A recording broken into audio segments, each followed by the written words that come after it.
Hi, everybody. Welcome. This is Lessons for Full Spectrum Humans. Today is October 8th, 2025, and it is the 24th anniversary of my date of walking in. So Joyce is a lovely student in this class that I've known for years, and she says in the comments over here, happy walk-in day. So thank you so much for the beautiful good wishes and for sending me extra love today. And I was sharing a little bit behind the scenes, I here in my class, I'm professorial. I don't always share that much about myself, but for many years, this date was a very difficult anniversary on the calendar. Like the events of my walking in, although some parts were wonderful and miraculous and ended up in the creation of the Flying Rainbow Lasagna, there's also so much like pain and trauma and very like difficult memories that are associated with that day also. So in previous years, like I didn't even really recognize this day or even much less celebrate it or,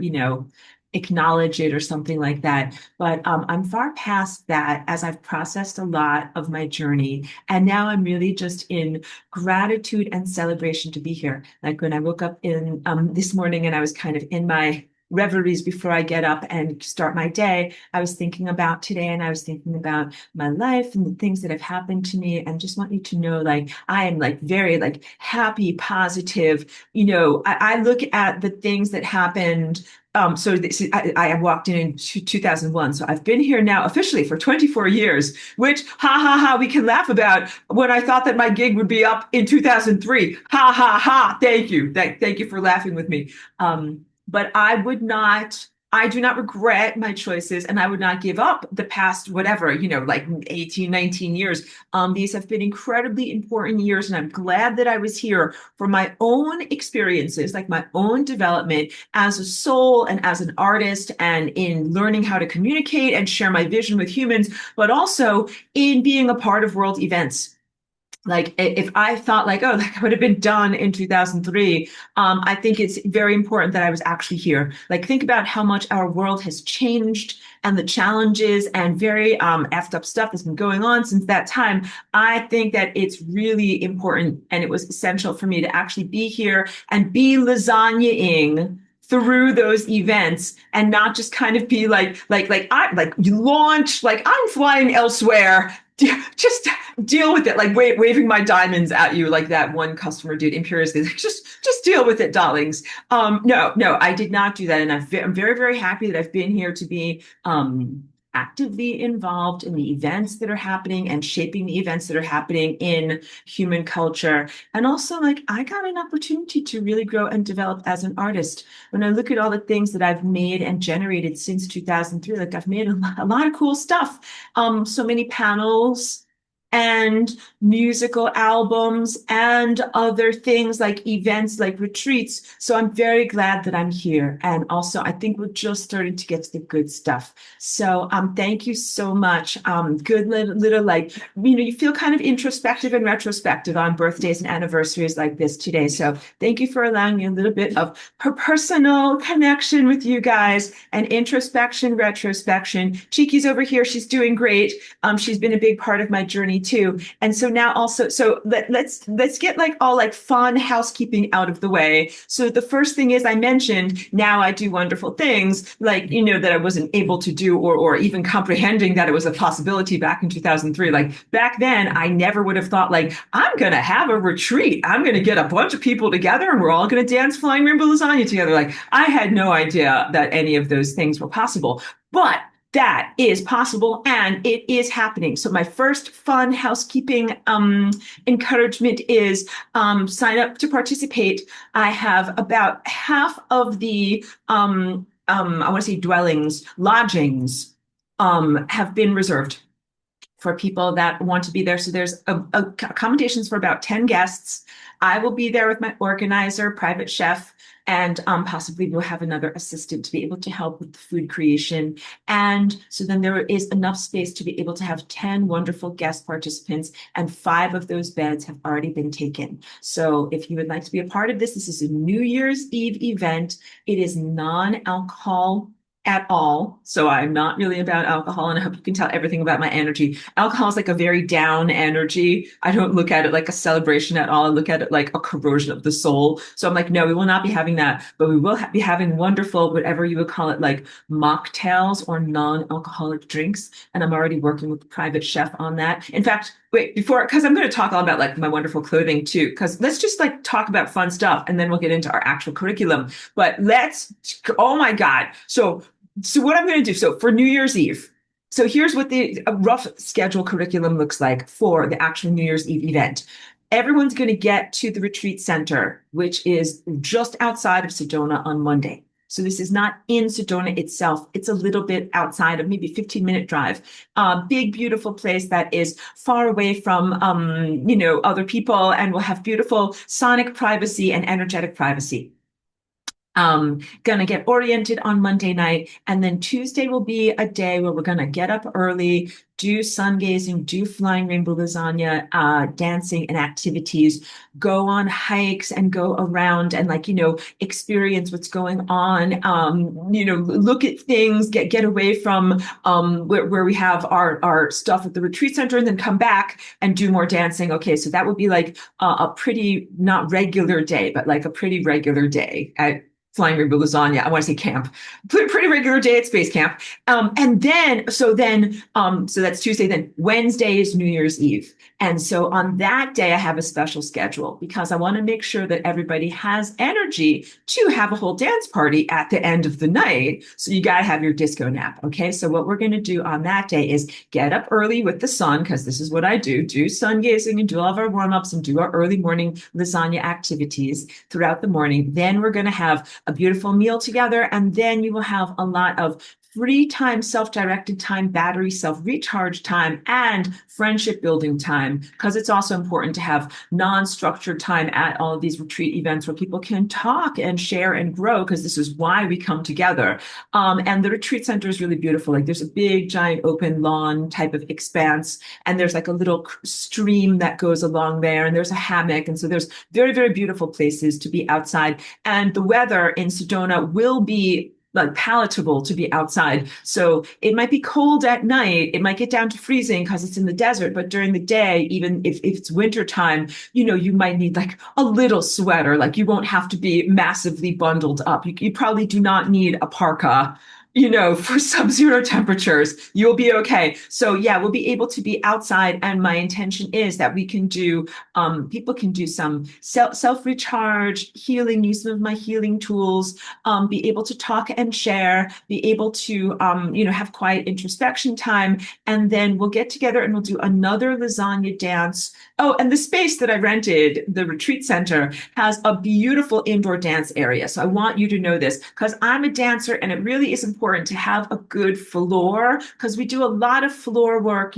This floor is a beautiful, they call it a yoga room, with like wooden floors. And then there's lots of mats and coverings that we can put on the floor. So when we are going through portals, this is comfortable on your body. So please know that. And if anybody needs any kind of modification, like if you want to dance seated in a chair, or if you have any mobility or any fragilities or whatever, I can help you out with that. So make sure that everybody's super comfortable during our dance routines. And then, so this is going to be like, Wednesday night, we're going to do our big lasagna, because we got to like generate force fields and portals and bring ourselves and the entire planet. Like we need to fly through portals. All right. So that's the first thing. And you'll want to wear comfortable clothing for the portaling part of the evening. But then we will change into our beautiful evening wear. Okay. Because some dresses, like I'm not going to want to roll around on the floor wearing some of my evening gowns. Right. So I'll bring fun stuff so people can quote unquote raid my closet and dress like me for the night if you want to wear things that are super rainbow. And then we'll have what I'm calling a dance party under the stars. This is, of course, weather permitting. If it's snowing, raining, or whatever, if reindeers are falling from the sky, I will not make you dance outside, but I do want to have some beautiful, very poetic times. So we might do something like a ceremonial fire. We might write intentions and, write them on a piece of paper and put them into the fire, or do what is important and meaningful to you. And we will toast with wonderful non-alcoholic drinks. And we will have what I'm calling small plates, or grazing throughout the night. So instead of having one big sit down gala meal, banquet together, like banquet style, what I'm envisioning is that we'll have many, many small, wonderful things to eat throughout the night, because our party is going to begin at like 7:30 p.m. and then go until 2 in the morning. All right. So we will have many, many wonderful small things. And I'm already working with our private chef to make that menu for us, because you guys also know that I'm very, very selective about the things that I eat for myself and how I treat my body. So at my retreats, I always embody those values. All of our meat that we get is from like the highest quality, most sustainable, best local farm that we can find. So my private chef has I want to say good hookup. She's got the good hookup with fresh butcher over there in Arizona. And then all of our wonderful produce that is organic, and all of our sweets and stuff like that are gluten-free. And we try to do sweetened with dates, sweetened with alternative sugars. So not your traditional type of cookies that are made with white flour and sugar. And also what I learned from the first retreat is we really have to limit that. A lot of people get bogged down metabolically when they eat too much sugar and too much sweets. And I treat my dancers like we are dancer athletes. We are artist athletes and scholars, and we need to treat our bodies properly. So mostly at the retreat, what I offer and encourage with people is like, these very wonderful, healthy ingredient meals. And then we always have one celebration meal, which is like our gala banquet. And there we will have something wonderful like grilled steak and some kind of, whatever, like a cheesecake, like, whatever, it might be made out of coconut milk or something, but we'll have some wonderful dessert after that. But that is the rewards meal after many days of dancing and hiking together. So please know that we balance all of this with a lot of activity. So I love talking about this. And I tell you and everyone, right now we're in a time of turmoil. I don't make predictions about the future, but I will tell you the energetic weather report right now is giant tsunami waves. I'm like melting over here, like giant tsunami waves of craziness and chaos, but turn crisis into opportunity. Like there's a lot of giant change that's going to happen as a result of this. So be prepared to surf the probability waves and know that this is all very necessary, but know that all of this turmoil is going to calm down and kind of smooth out by the time we get together in the end of December. So you have to get through many weeks or months of like stuff where you'll read stuff in the news and be emotionally destabilized and kind of not know what end is up and what's going on. But please try to remain positive. So you have to think about important and meaningful and fulfilling things that you would like to experience in the future. And then you build the bridge to those moments. This is a big part of why I envisioned this retreat in December. I knew that September, October would be times of turmoil, but I'm like, look, we can't not do stuff, because there's always going to be turmoil. And also, I want to make sure if people are going to fly internationally to come and visit me for an in-person event, I want to make sure everybody's safe.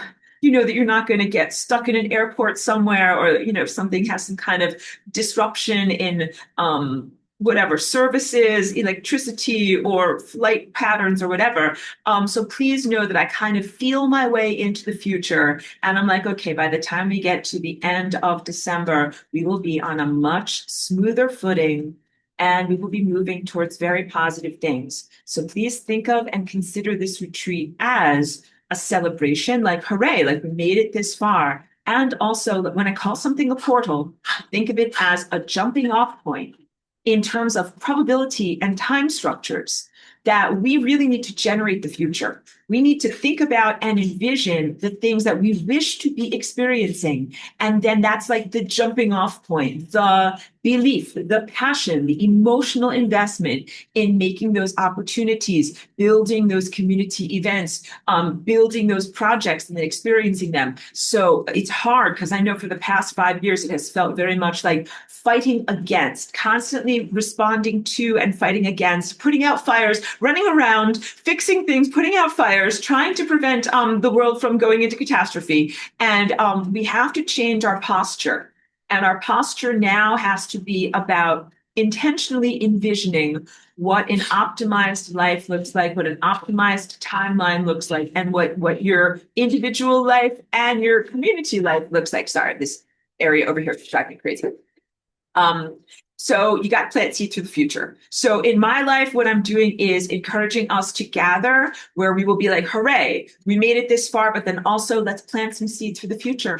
We will be getting together as a disciplined group of Flying Rainbow Lasagna artists, athletes, scholar, dancers, specifically in order to think about how do we want to structure, I won't even say government, but let's say governance or organization of human dynamics on a larger level. How do we want to structure money? How do we want to look at the next 1 year, 5 years, 10 years? We're literally going to be like guiding the ship of humanity into positive directions.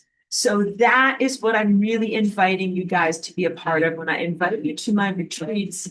Yes, it is a secular celebration, and we love to eat good food with each other in beautiful places. Like, yes, that is good. That's enough just to be able to do that.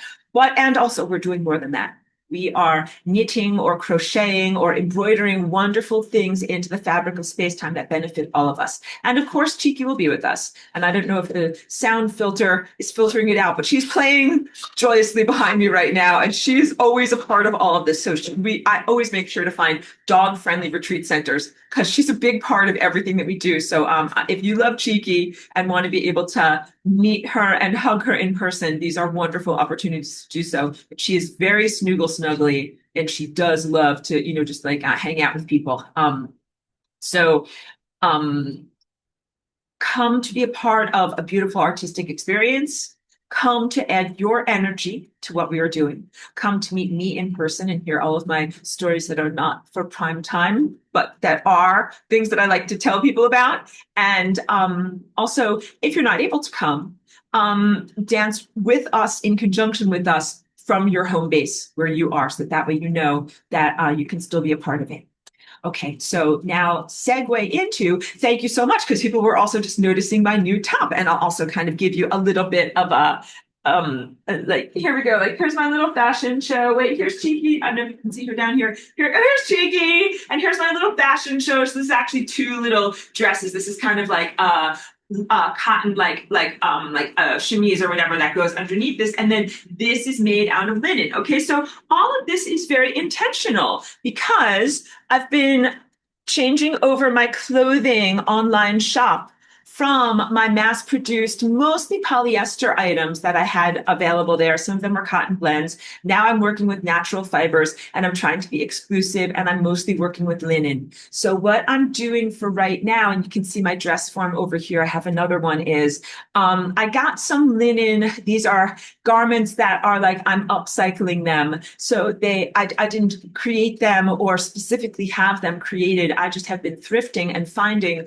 good quality linen dresses and stuff like that. And then I'm practicing adding my appliques. So these are all my fabrics that I'm having created that are actually printed on linen as well. And what I do is I make a sheet of adhesive on the back of them, and then I cut them out into these special shapes, and then I iron them on. So they're kind of like fused on, like two layers of fabric are fused together. So believe me, I'm going to do some more elaborate projects, but I wanted to practice what I'm doing on these, like, practice dresses, because you have to understand, like, you have to make prototypes first. So I have to learn, like, how hot does the iron have to be, and how do you do all of this, and how do you pin it together? So I've been very excitedly working on this, and this is another little upcycled vest that I have back here. And so basically what I'm trying to communicate to you is, on one hand, self-promotion. Keep your eye on my website, because I'm just about to reactivate my online shop, and there you will find I'm going to add some new sections. So here's how I'm going to organize this whole online shop. Some items will be one-of-a-kind items that are dresses that have never been worn before, that are made by seamstresses or people that I hire engage to make the blank canvases for me, and then I cover those beautiful linen garments with all of these different fused on fabrics. So that's one beautiful level of creation. But then I'll have other things that are like upcycled, thrifted experiments things that I'm not exactly sure how they will come out, and also which are probably not reproducible. And those will also be available. So we'll call that something like whatever, the upcycle thrift zone. And of course, so some of these things would just be one item. Like I don't have this one over here in every size, so there's limited sizing. But the dresses that I'm getting made from the seamstresses, you can consider those to be one of a kind. But also, if you have unusual measurements that are different than me, you can contact me with your measurements, and I can see if I can contact the producer to create something that's in the same style, and I can make something that's in the same style. So it's a whole different way of doing things. When I did my mass produced clothing, I was able to carry every size because basically I could be size inclusive because I didn't have them all here. They were printed on demand. So I could carry from basically extra small to like 5 extra large. But things are really different now. So what I basically have are, unique and one of a kind things, and then also the opportunity for people to be able to contact me for extended sizing and see if I can make something that is in the right range for you.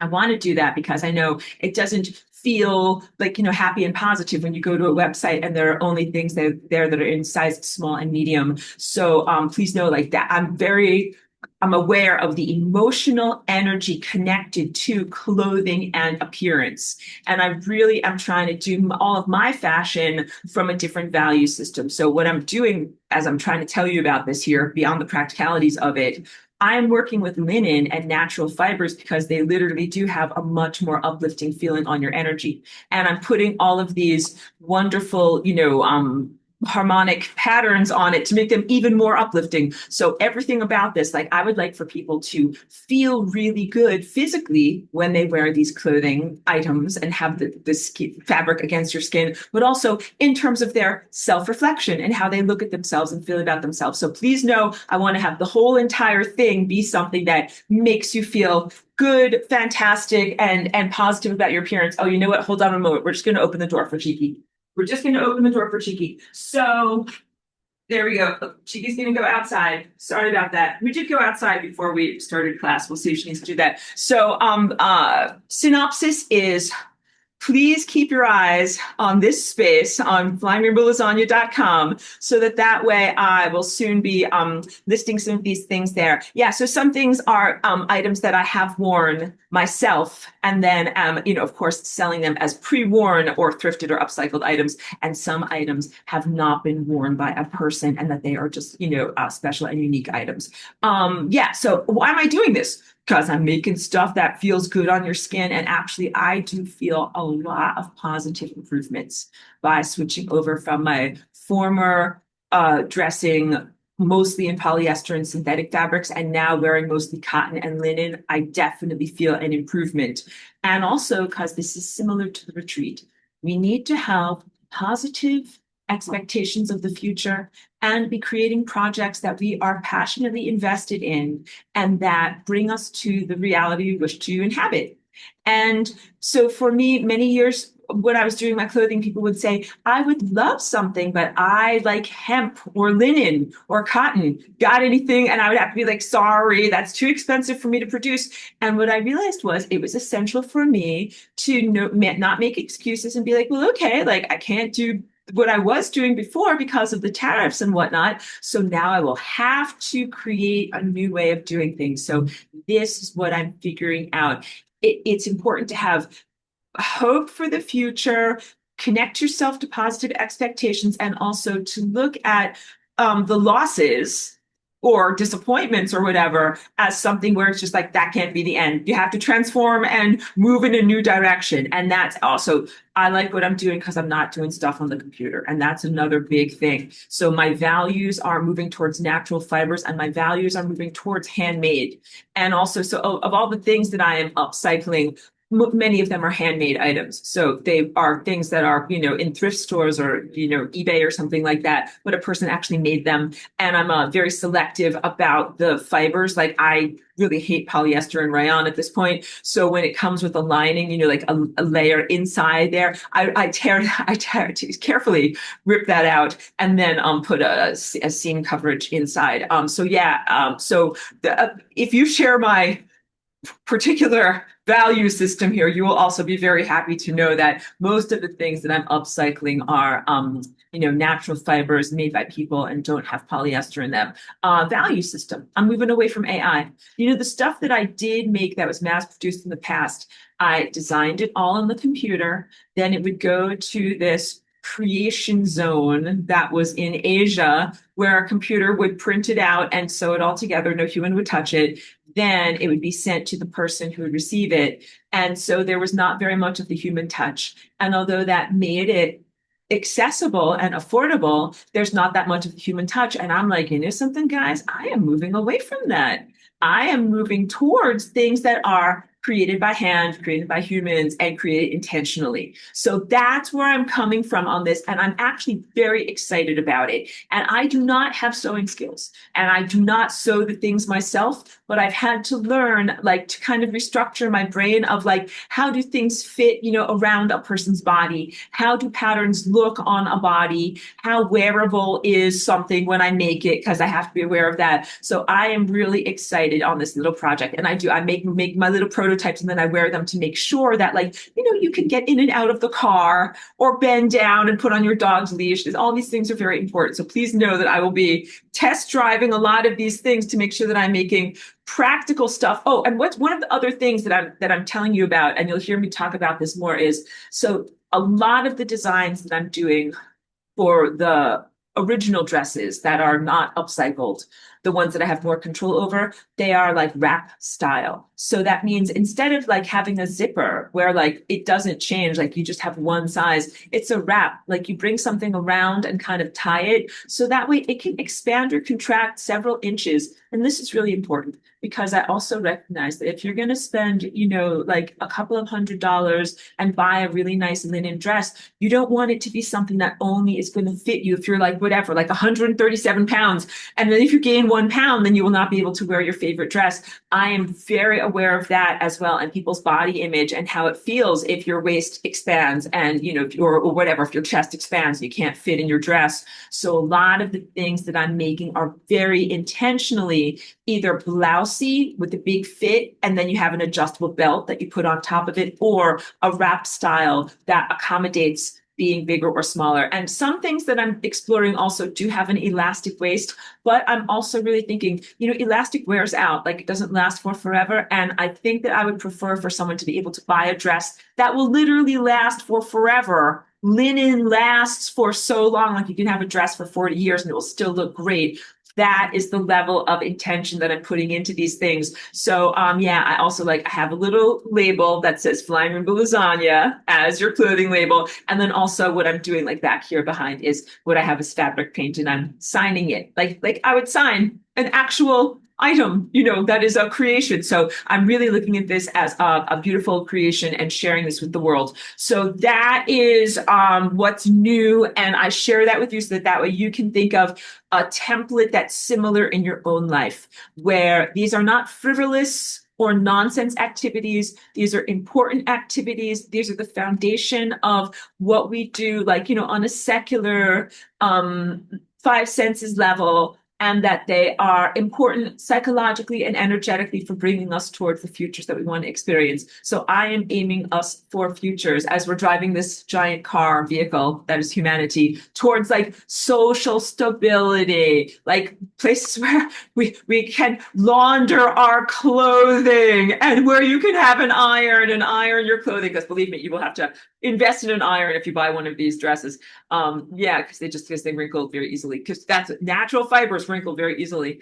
But yes, let's envision that. Envision a beautiful future where you can do your laundry and iron your dresses so that you look good, and everything else around that too. Okay, so we're all ready to go, get going on actual curriculum. But let me just thank you very much. Kim is really appreciating my dress, and Brenda B says, looks like you have stepped out of a fairy tale book. Love it. Thank you so much. So just a few more things on my dresses and my clothing line. You guys can tell I'm totally an artist and I don't do things by accident at all. So of all of the dresses that I have, they're all hanging up. You just can't see them very easily because of the lighting, but you can see some of them. All the dresses and skirts that I have, my thought, like my the look that I'm trying to bring forward, like as I'm putting this all together, I'm like, how would I describe this look? And I think I would call it for Jedi princesses. I think that's the clothing that I'm putting together here, but it can also be for, Jedi princes. So yeah, so things have to be like comfortable, battle ready. That's something that can go from, like daytime to evening to fighting for the galaxy. I think that's what I'm making here. So seriously, but all joking aside, definitely things that have a romantic fairy tale or otherworldly feeling to them. But also some of my other dresses that I had made, they're very contemporary and very nice. But here's also how I think about all these things because I walk around, my community and I wear these. I'm like, something, it's not illegal. It is not illegal to whatever wear a shirt with puffy sleeves or something that's a little unusual. And actually, I find that I get the most beautiful feedback, most beautiful community social support, and it's an opportunity for me to be able to tell people about my paintings, send them to my website, have them access my deeper stuff on a deeper level. So I am, excited to walk around it. It's like being like, like living artwork, like intentionally. So yeah, there is not a reason in our lives that we have to walk around wearing like the least obtrusive clothing possible, like to try to blend in or like to evade notice as much as possible. No, it is actually totally acceptable to wear things that are like bright clothing and unusual patterns and even things that are unusual styles that everybody else doesn't wear. So I think that that's great. And also, if you want to know, because I have like this little, like I'm wearing kind of like, like ruffles underneath here. So there's reasons actually, because, linen, you don't have to wash it every time you wear it. Like it's kind of antibacterial. It kind of is, like very accommodating in that way. But what people in the past used to do is like wear a little cotton undershirt underneath it. So you wear the cotton so that the linen isn't directly on you. And that way the cotton, you can just easily throw that in the washer and wash it. Linen, you have to go through a whole hand wash thing. So yeah, so there's a reason why everybody would wear these like frilly little, like white dress underneath your regular dress. Like, why is people wearing a dress underneath their dress? And there are reasons for this. So also, please know for the gentlemen who are watching and listening, I am intending not only to be size inclusive, but to be inclusive and make things that are also great for men. I ordered a couple of shirts that I was actually very disappointed in. They were supposed to be just kind of like plain, like button down shirts, and I was gonna ameliorate them, but the quality was very bad, and so I had to send them back. So I'm still working on things that are going to be basically just like plain tunic style shirts for men, and that will also have very cool fabric stuff on there. So just know it's coming, and everything's a work in progress. And I also really like to be able to do this like a journey. Like I don't know, so you guys, now I'm just rambling, but I don't know exactly what I'm doing, and that is positive. So when you're an artist, you have to give yourself permission to be like, I do not know what I'm doing. I'm doing something though. And so this is me, like and my studio is a mess too. So like making stuff, doing it, and then so I was like, that does not look good, but it's okay. I do not know what I'm doing, but it's how you figure things out. And then after many weeks of not knowing what you're doing, all of a sudden you do know what you're doing, and then you apply it to something and actually make a product that actually looks good. So please know that that's where I am in my journey, but I share that with you authentically also, so that way you can feel something similar in your own life. Like if you're trying to learn how to make sourdough, or if you're trying to learn to do like a thing in your life, yeah, sometimes you can just be like, I do not know what I'm doing. And then sometimes you have things that don't come out great, but know that you're focusing and moving towards something at least. Okay, good. So hold on. I am going to take a little sip of my tea over here. Have a mental page break. So thank you for celebrating with me, guys. I know sometimes I'm not that serious. That was just very conversational, but very nice to be able to be so casual in class. Let's drink a little bit of tea and then let's get ready. Today is all about the sun's senses and the human endocannabinoid system. And people are going to be like, Aurora, are you talking about pot? Talking about marijuana, Mary Jane, and all these other code words? I'm like, yes, Yes, class is what we'll be talking about today. Okay, but I'm going to talk about it in a very serious way. In fact, as I was going over my notes today, one of the things, sorry, I'm off camera.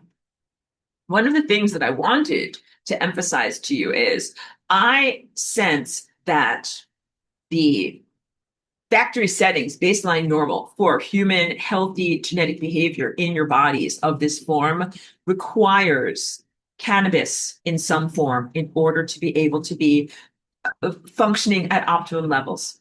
I do not consider cannabis to be something that is like an extra auxiliary thing. Like you'll need food, water, and then something separate called cannabis in order to make your body function here. I actually see cannabis as an essential in the nutrients and body maintenance department. But that is for me and my genetic formation. And I don't think that that's true of every human or human shaped creature that is here in this world. So, you guys know all about genetic amalgamations, the different mixing together, smooshing together of people and organisms and creatures that wouldn't ordinarily bond together genetically, and that many people face inner conflict as a result. So, not everybody has the same origins, not everybody has the same destination, not everybody has the same recipe. Different substances affect people differently. And I will just tell you from my perspective and who I am, both in my physical body and the way that I have flying rainbow lasagna and genetically morphed or changed or emphasized and built new things from the foundation of what I was genetically, cannabis is essential for my health and functionality. So it's very, very different than other people who, where either it's not essential for them, it can be something that is either an adjunct or not a requirement, or something that they are actively allergic to, that it does not help them. And those people where they're actively allergic to it, allergic is a in air quotes way, but they are actively rejecting it or their body form rejects it, they are emphasizing and embracing and lasagnaing in their own way a different quotient of DNA in their body that I don't consider to be a positive quotient. I know. So I actually think there is a right and a wrong in these answers. Some genetic quotients are pathogenic. They bring on disease. It's easy to say some things like cancer. That's a genetic quotient that's like that actively, obviously gives you a disease. But there are other genetic quotients that are like the tendency to be disconnected from nature, the tendency to violate, the tendency to be a psychopath, the tendency to have to abuse power over others. Those are genetic tendencies or characteristics. We would also call them reptilian, like that's the flavor or the origin or the affiliation of what type of civilization they are. And there are different amounts of them in people's personal recipe. And you have a choice with your free will how much of the bread you bake with your recipe. You're like, yeah, I prefer actually not to bake the bread of being a giant a-hole and instead to bake the bread rather of generosity, reciprocity, respecting other people's boundaries, basically what we call being a good person. So it is not inherently genetic to be a good person. You have to effort, you have to cultivate yourself, you have to express free will, but the tendencies and the characteristics of what we define to be a good person can be expressed as a genetic recipe. Like, again, caring about other people, respecting boundaries, generosity, reciprocity, meaning you get what you give in life, and love, the capacity to act out of love and perceive love. So these other qualities and characteristics um, that are synonymous with the people who reject the experience of and the ingestion of cannabis. They are anti-love. And I'm not really, espousing the hippie free love movement of the late 1960s in the United States and somewhat in Europe, because it was extremely flawed as a social movement.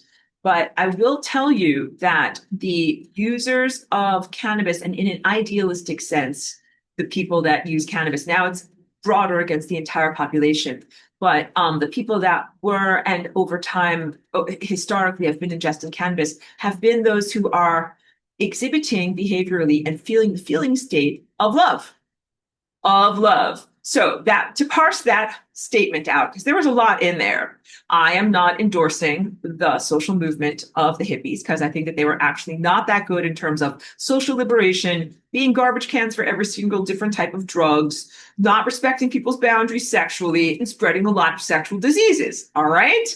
But one thing that they did do was re um, popularize the ingestion of cannabis as a necessary foundational biochemical in your body, and the changes towards being more loving and kind and compassionate that brings up in a person. So basically, when you're constantly inflamed and like constantly your cells of your body are always angry, sending out pain signals, uncomfortable, of course that makes people a lot more grouchy and irritated, have less patience for their human friends and family around them, and they are less what we would call behaviorally loving. Like some of that is just from discomfort, and some of it is also from not having the biochemical lubrication that is required in your body to actually feel those feelings. So, in order to actually feel like generosity, love, care, you have to have the correct balance of fats, lipids, again, biochemicals, neurotransmitters in your body. If you don't have those, you don't feel like hugging other people. You feel like, oh, I'm so grouchy. Don't hug me. Don't touch me. Get away from me. I don't feel okay. So our world was engineered to be full of people that are that grouchy when cannabis was artificially taken out of the food supply. Children, gather round grandmother Aurora, and I will tell ye a story of how humanity came into what you call civilization about 5,000 years ago in the place that you currently call China. That is considered the cradle or center of the origins of human civilization, although that is not truthful, but that is like part of the, story of five senses teachings from the university right now. And they'll tell you that human civilization developed about 5,000 years ago, and it started in around China. And China, this is truthful linguistic scholars, means the land of hemp. Dun, dun, dun. And you know what else is truthful? That the people of that place built their entire civilization on the plant known as hemp. Dun, dun, dun. That means that they grew that plant as their foundational crop to get fibers from the stem to be able to utilize parts of the plant for food. So sometimes that's flowers, but mostly that's the seed, which does contain beautiful proteins and beautiful positive life affirming lipids, dun, dun, dun, but then also used it for psychoactivity and for medicine. And that's what is found in the flower's resin or the plant's essential oil. And that those things became the foundation for large groups of people being able to get together and live together in what we call human civilization. So why you need human civilization? What's so good about human civilization anyway, Aurora? Well, when you have human civilization, you can grow a bunch of plants. You can stay in one place and not have to be traveling around nomadically. You can build stability. You can grow a bunch of plants that you know are going to be ready in about a year. And then you know and can anticipate, well, of all of these plants, I'm going to get to be able to make this many shirts to keep this many people warm. And then also I'm going to get roughly this much grain to be able to eat, but it's not technically a grain, it's a seed. And yes, you can fulfill a lot of human nutritional needs just from hemp seed. It is almost a complete protein. Let's say you'll still need to augment, like probably can't be 100% vegetarian, but you will still have to augment some things. But you have most of the fatty acids that are required for like brain health and neural development by being able to eat hemp seeds. So you can plan your life. Like when you're a hunter gatherer, you're like, I'm cold. Perhaps I can get some animal skins. I will go out now and try to hunt an animal. Will I get an animal and then take several weeks in order to be able to tan its skins and then make my body less cold? Or will I die of exposure? Let's see. All right. And of course, I'm being very silly. Good job. But then if you're an agriculturalist, which is what, started roughly 5,000 years ago, you're like, I'm cold. I will take some of these stalks and fibers that I grew over the past 2 to 5 years and that I've been very carefully saving up for this moment and weave it into a bunch of twine and cloth. I'm going to make something so that I'm not so effing cold and I will not die of exposure. Hooray! So all of these things are important because you have to begin to contextualize your relationship and expectation of cannabis as not some kind of a weird drug plant that evil people use in back alleys because it's been outlawed and it's black market and bad, wrong, and naughty, to being something that is literally the biological foundation for your entire world, and that it is insane to criminalize it, and either even more insane to try to eradicate it from the food supply because your bodies are built to have this stuff in your food supply. And when you don't have this stuff in your food supply, you know what happens? Bodies get very unhappy, sad, and angry. And instead of feeling like that 1960s Coca-Cola commercial, like you want to stand around holding hands in a circle and hug. Instead of feeling like that, you feel like, get away from me. I feel so unhappy. You feel like basically whatever, like a grumpy New Yorker. Like, get away from me. I don't want to hug you. And that the difference, it literally is biochemical. Biochemical. So, doodle-it. Now we're moving forward through time. We're not 5,000 years ago. Now we're just about 100 years ago. We're at the end of World War II. Wait, before we do that, we're in the time machine. I'm like, fast forward 5,000 years. World War II. Wait, not World War II yet. Let's go back a few years to before World War II, and let's go to like the end of the 1800s. So that was me driving the time machine bus. All right. I'm a very crazy driver. So we're in the late 1800s. And what we're experiencing is industrial revolution and a lot of changes. At this point in American history, you can literally pay your taxes with hemp. Yes, that means the United States government will accept a portion of your large hemp crop as tithe to be able to live underneath their regime. Why? Why was this so important? So we have ancient 5,000 years ago, basis of human civilization, fatty acids to build your brain and so you can think, and reproductive system so you can have babies.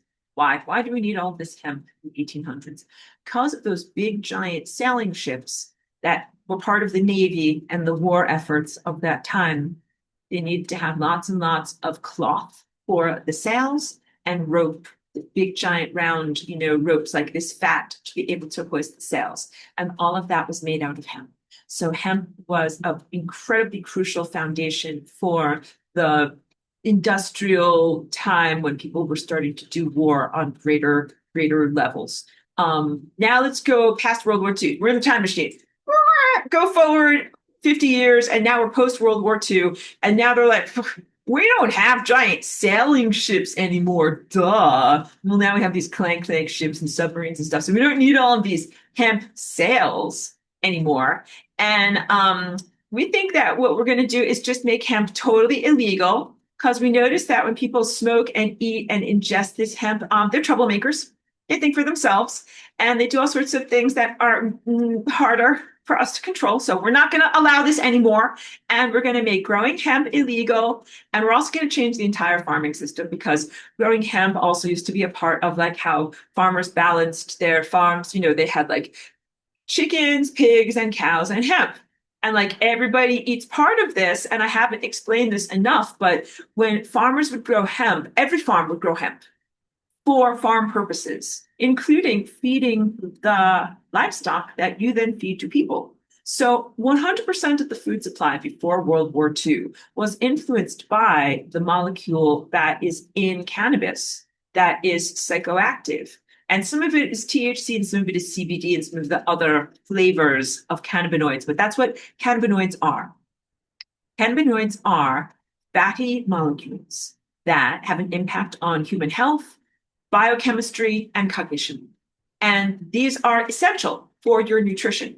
And what farmers used to do is every farm would grow the hemp and also, like I said, have chickens, pigs, and cows. And then the hemp would be used for mostly fibers, and they would strip off the leaves and then they would ferment it into a product that is called silage. So when you ferment vegetables, it makes them more bioavailable. It does add greater microbial action to them.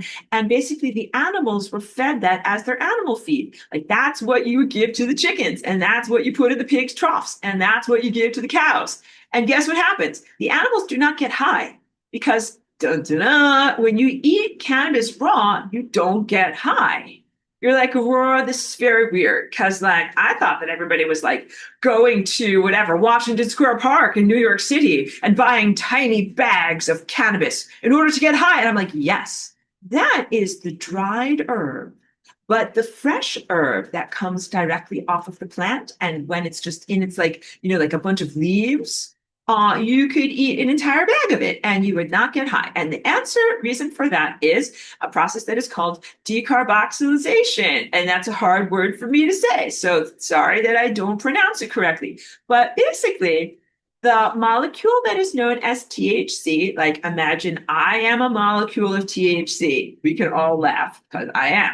And then there is this little extra thing that hangs off of me called the carboxyl that makes me like fatter and wider than I actually would be regularly. And when I am with that extra molecule that's on me, I can't go into people's brains because I'm too fat.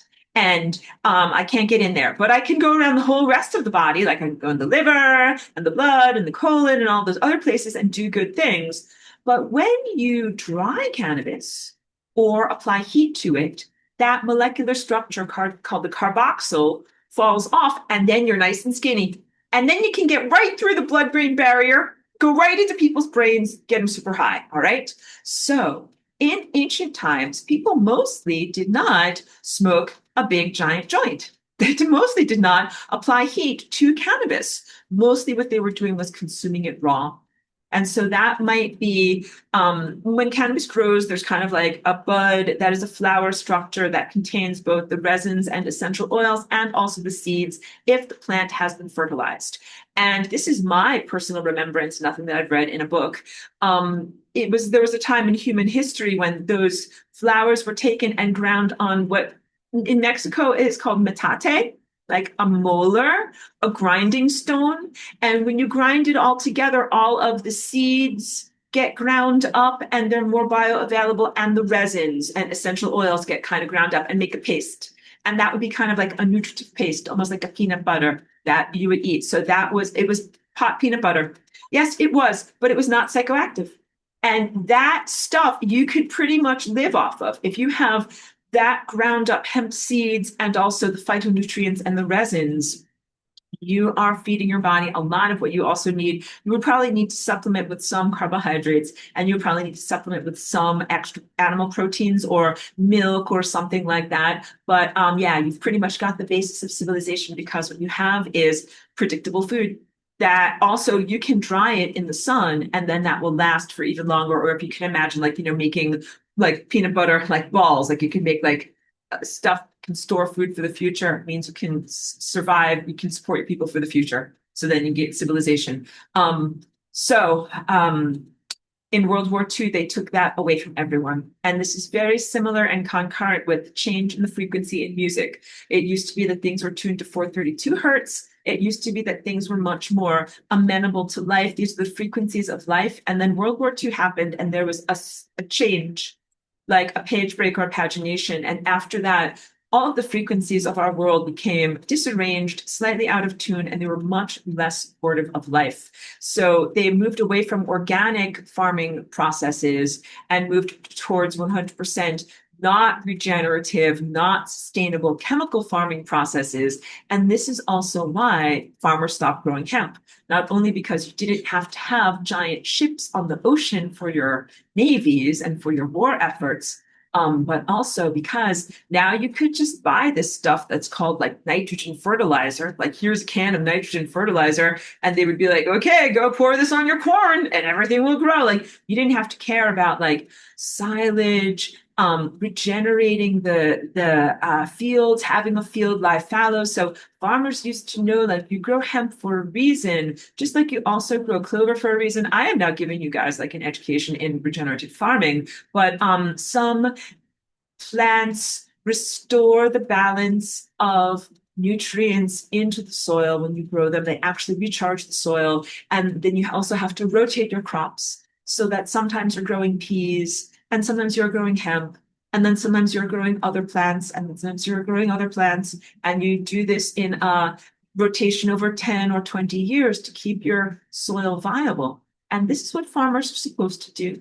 And in our current world, farmers are not only totally uneducated about this, but they're so profit motivated that all that they do are the very worst things, which is just not only to buy giant vats of agrochemicals, but also to buy things like glyphosate, because over many generations of destroying the microbial action in the soil and taking away all the nutrients, now all the farmers that own their soil, they're like, this is my farmer voice. Well, nothing will grow here. What's wrong with my field? Nothing will grow here. I don't know. We've just been stripping all the nutrients out of the soil for many decades. I don't know what's wrong with me. I think the answer is more chemicals. And that's my farmer's voice. And that is not the right thing to do. The right thing to do is actually to let a bunch of cows and chickens go eating stuff out of the fields and pooping wherever they want to. That's how you will restore the microbes. Poop will solve things. I'm getting so silly right now, but it is truthful. And what you need to do, but basically, farmers used hemp as part of crop rotation for having optimum soil health, and the animals that were given the fermented hemp, the cannabinoids went into the milk, and it went into the eggs, and it went into the flesh of the animals that was eaten as meat.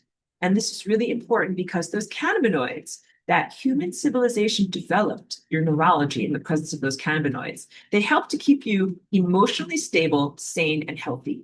When those cannabinoids were taken out of the food supply, humanity became stupider, more emotionally volatile, and more insane, and less healthy on a physical level. Cancer used to be a 1 in a million, 1 in a billion thing.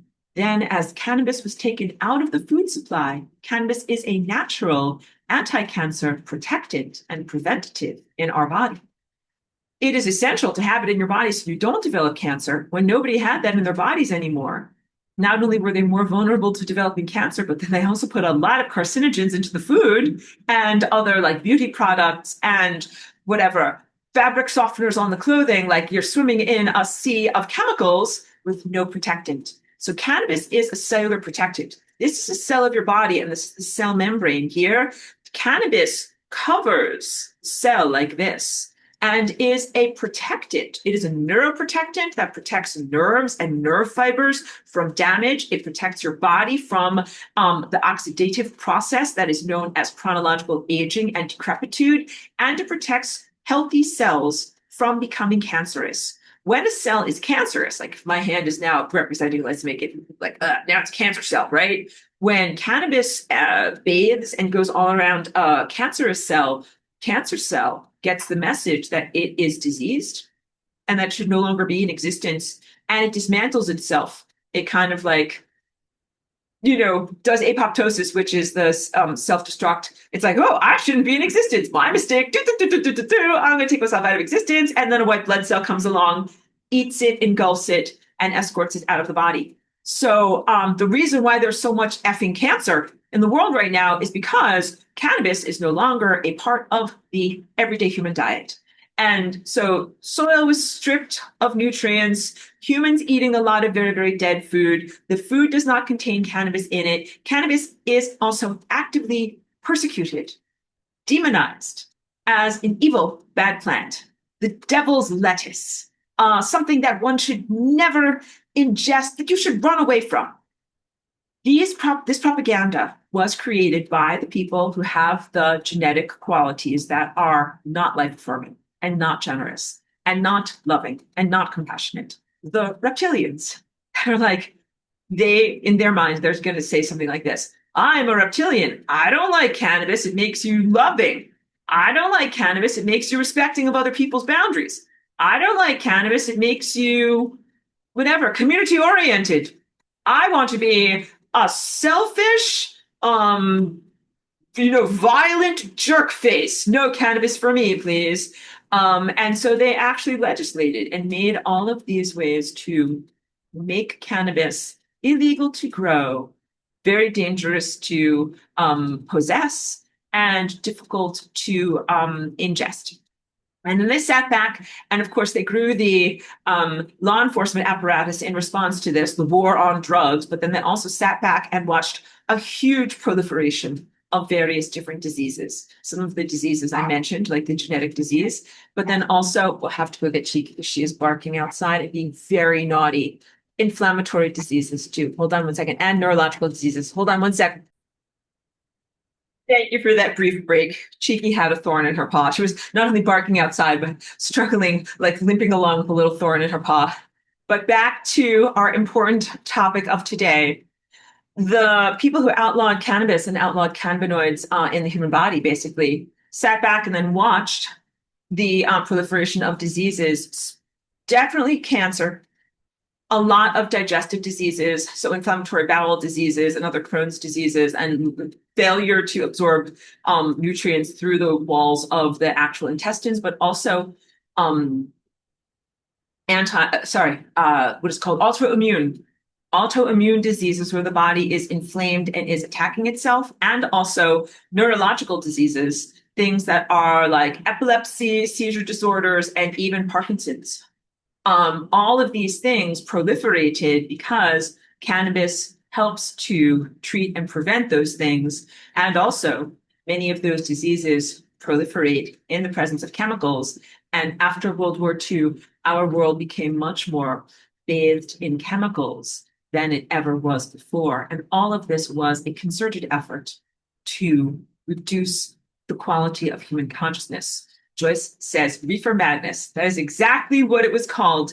There was a propaganda campaign against cannabis, and there was even an actual movie. I think it was a black and white movie, so it goes all the way back to the time when films were in black and white. That was called Reefer Madness, and it was propaganda against young people to ever take it. It portrayed it as a substance that would cause you to become a deranged psychopath or sexual maniac. And Reefer Madness, the movie, also had some very pearl-clutchingly cringeful racial overtones, as cannabis was largely associated culturally with both the Black people, African diaspora, Black people from Africa that were former slaves that used cannabis because they used to use it in Africa and brought it with them during the time that they were slaves, and were using it when they were living under persecution in the Deep South. And also Mexicans who came from Mexico into the United States and brought their cultural heritage of smoking cannabis, which is why they call it marijuana. It's a slang for there. So cringeful racial overtones against Mexicans and Black people. Dun, dun, dun, dun, dun. But it was, ham-handed, very overt propaganda of the time, but it had a big impact. So that was maybe whatever, the 20s and 30s. It told everybody, don't smoke cannabis, you'll go crazy and have sex with Black men, possibly, while jazz music is playing. But that propaganda influenced that generation a lot, which then grew up and became the parents of the generation of the children that were born post-war into the 1960s. And so their parents were telling them, don't smoke cannabis, you will go crazy and have sex with Black men. And I think a lot of them did, actually. But really, so let's talk now on an esoteric level. What I share with you is not from things that I've read in books, but from things that I experience in my own body. Cannabis has a huge impact on your chakras or energy centers through your body, your time body, the metabolism of your time body, how you are moving through time, your connection to time, your cognition, everything. Everything. And humans don't know SHIT about what DNA is really doing. But cannabis does have a big impact on DNA behavior. So when you remove cannabis and cannabinoids from the human body, you are basically making it so that your DNA can't do certain dance steps. And these dance steps are really vital for your life. to bring you towards levels of longevity and vitality so that you don't age and to prevent diseases. So the upshoot of what I'm teaching you today is drink raw cannabis juice. I, as a responsible teacher and a mentor and a guide to humanity, recognize that not everybody is cut out for smoking giant blunts or taking edibles.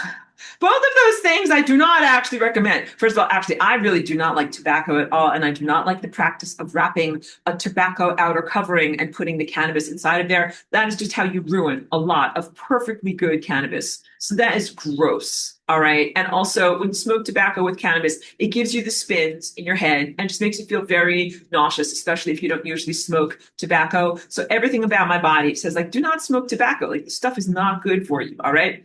But everything about my body says ingest cannabis. But when you smoke it, you're really only getting a small uplift in your blood saturation and not really an impact throughout your whole entire body, which is what is disease prevention. You really want dietary cannabis.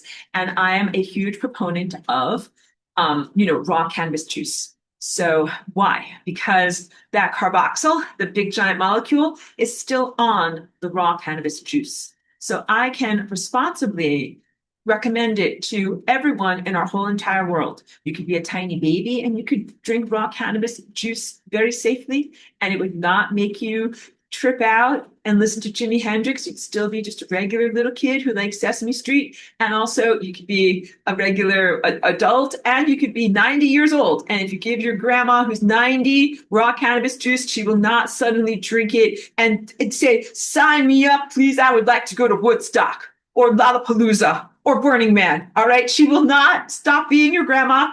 She will still wear a small lace apron.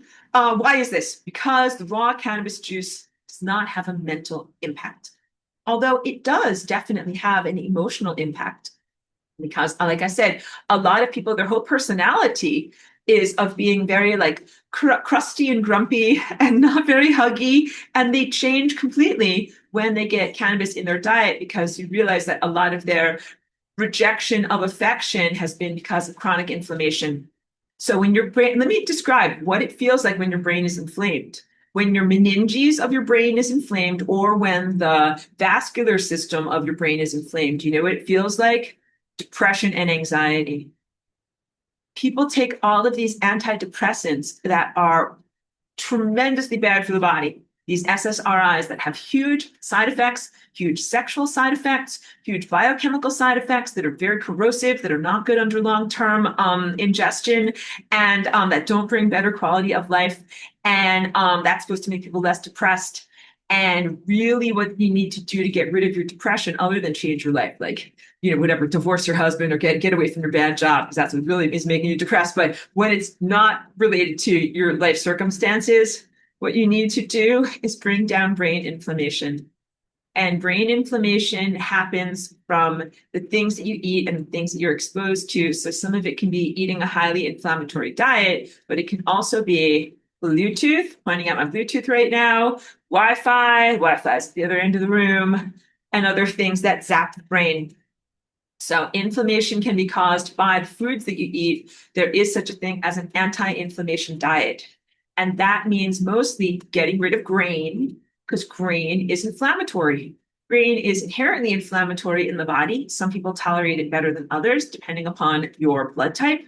But our present level of farming is so far away from actual nourishing food that the grain that they produce is inherently inflammatory. They are producing a poisonous grain that is then sold as food. So we are now talking about food in air quotes, and talking to you about my life here as Aurora. So I have always loved food. From the first time that I came here and actually comprehended that food goes in here, and you actually have to chew up objects and put them in to make your body go.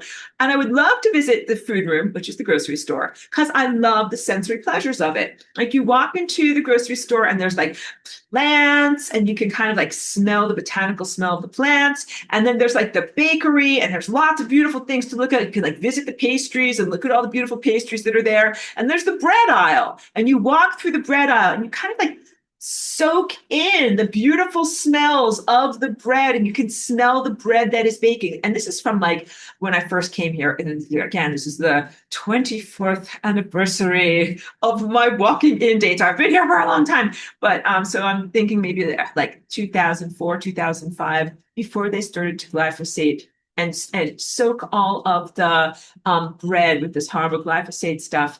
The world was different.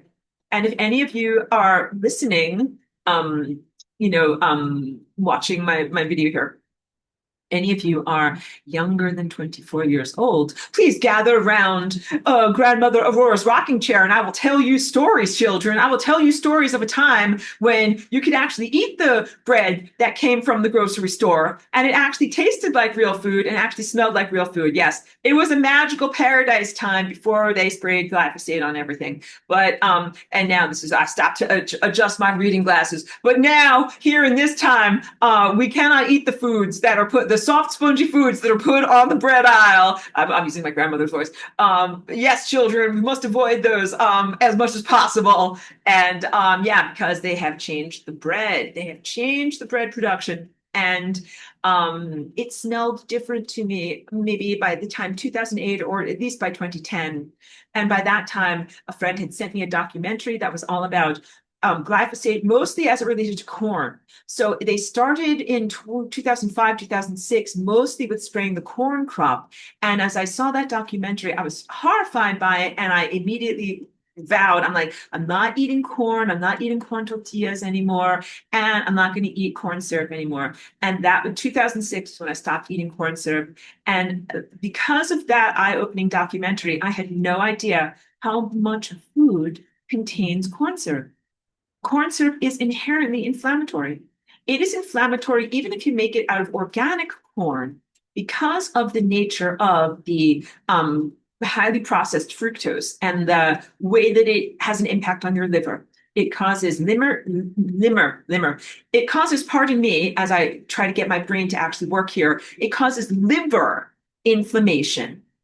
And it also causes inflammation because of the sudden glucose spikes of your blood sugar when you eat that high fructose corn syrup in other areas of your body. So, like when you have high blood sugar, your kidneys are going to get inflamed because they're like, ow, this blood sugar doesn't feel good. I'm going to get inflamed. And your retinas get inflamed. Like your whole body gets inflamed because of the stupid high fructose corn syrup. So never believe the propaganda when they tell you, oh, high fructose corn syrup is the same as sugar. It's not. And that's one of those things that makes my head explode. Like, I'm a walk-in and I know that stuff is not the same as sugar. Like, how come you guys come from this place and you don't know it's not the same as sugar? That is not fair and that's not right. So yes, it stopped eating high fructose corn syrup in 2006. And that was when back then, guys, Aurora stories, I didn't know recipes. I had no idea what went into food. Like I just did things like I got the salad dressing off of the shelf and put it in my basket, and then I bought the food at the front of the store. So I had to self-educate.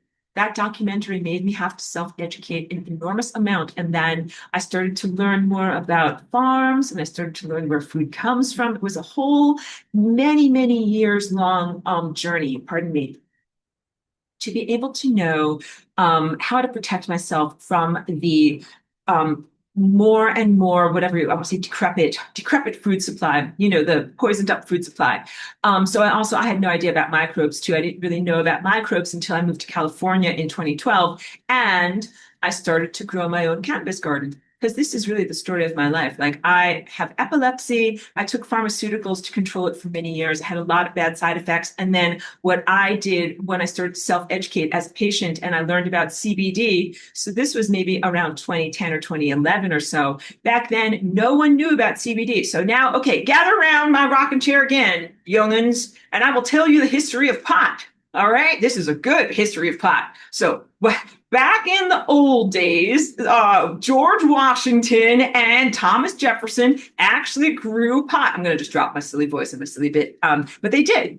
And what they grew was a form of hemp that had very, very low amounts of THC. And THC is the psychoactive and often psychedelic mind chemical. CBD is a different cannabinoid that does not give you psychedelic visions or anything like that, but it does make you feel happy, calm, and peaceful. And in the non-cultivated varieties of both hemp and cannabis, and they're pretty much the same plant, but they have different expressions. Just like identical twins don't develop identical diseases, there is such a thing as phenotype expression in the world. So when your genetic potentials are actually lived as truth.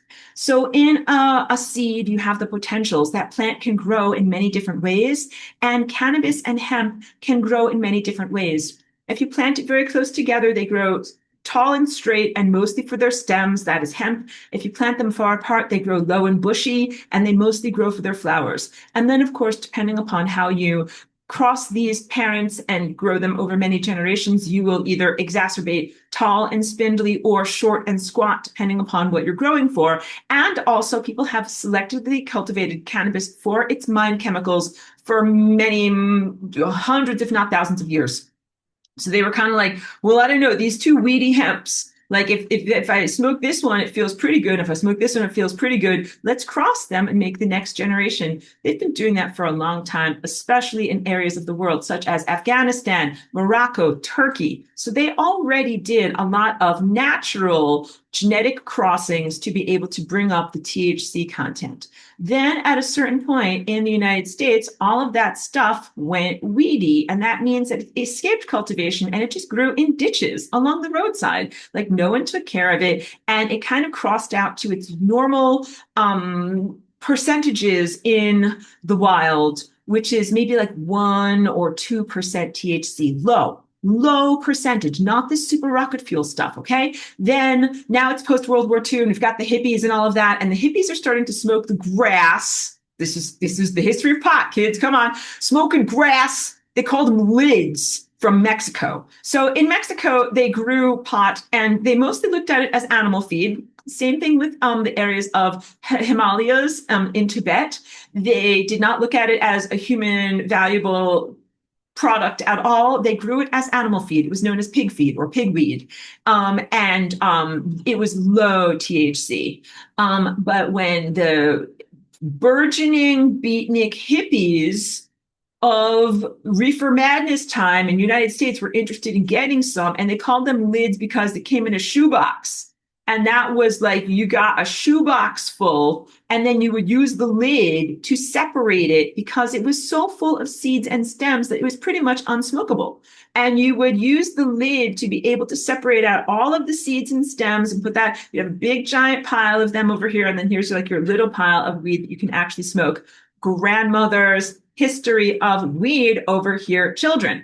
And then at a certain point, they learned that there was a whole industry here. And things changed. And then there started to be cartels and all of this stuff, history of weed children. And of course, there started to be a lot more of it grown in the United States. So then you started to have the illicit farms that were growing it and intentionally cultivating it to bring up greater levels of THC, because the THC is the sticky sap that it is anti-cancer and it is anti-epilepsy, but that is also what people smoke for the recreational high when they want that carboxyl to fall off. And they want to have the change of mentality and change of cognition that comes along with, whatever we would call ingesting this particular molecule, right? We haven't even gotten into the sun and how this all relates to the sun yet. We're just talking about human history. The chemical composition of the plant has changed wildly again from the 1960s to our present time. Well, let's go from the 1960s to like the early 2000s. It was individual growers that were like, well, this strain was pretty good, but what if I crossed this guy, like purple grape ape crossed with, bubblegum princess, and then we'll see what we get, because they also named them ridiculous names. History of weed, kids. Yes, you've got one is called like Luke Skywalker crossed with Grape Ape. When then throw in whatever. Then they have one that's called the Grateful Dead or something like that. But they were individual people that were literally cultivating the plant according to the brain chemicals that felt right for their particular brains. But since the time that I have moved out here to California, I moved from New York, which was a prohibition state, wherein you would be severely chastised by the government for possessing even a small amount of this magical substance. That's why I relocated and moved myself out here to California, because in California, you have a citizen's right to grow a certain amount of it just now. This is since they made it a recreational legal state, which was like maybe 7 years or so ago. Any adult can grow 6 plants. And that's a huge change because this, again, it was persecuted. The reptilians in charge of the federal government and the reptilians in charge of world government created an agenda to persecute this plant because I propose that this plant, when you are having a healthy endocannabinoid system, actually helps you to be more connected to the sun, more connected to the world of pure light, more connected to the world of divine intelligence. And that those reptilian agendas, organizations, and personality characteristics that we talk about, and I say reptilian here in air quotes, that these are anti-life, anti-Christ, anti-divine, anti-health, and that this was an agenda to suppress consciousness. It was an agenda that caused huge disturbances in terms of human emotional and cellular health, but that wasn't the intention. The intention was to make you dumber and easier to control. The cancer and neurological problems were extra cherries on top of the sundae of crap that they were making for you. There is something very, very real about people's minds who are hard to control because they're too effing high. They are thinking their own thoughts and you can't get in there. There really is something with this. And so some people think like, oh, like remember those kids who were always smoking pot in class and they weren't good students or whatever. Some of them were stupid. Some of them gave up on life, but some of them simply had minds that were not willing to be controlled. And that really needs to be recognized that some of the people who were iconoclasts and who went against the system and who smoked pot weren't lazy or disaffected or to something to compete, like not willing to compete for like jobs and scholarships and all of that, that you couldn't control their minds. Like they were like, I'm thinking my own thoughts. I am my own person. And also, screw you. Like school is stupid. Jobs are stupid. Your world is stupid. Like, does that sound like maybe the people that you knew in your school who were smoking pot? If it does, there's a reason for that. Because I think that smoking cannabis brings up critical thought. I was struggling to come up with the words for it. It actually brings up critical thought. Now, this is really different than the cannabis that you might have accessed in dispensaries because gather round again, children, while I tell you the history of weed.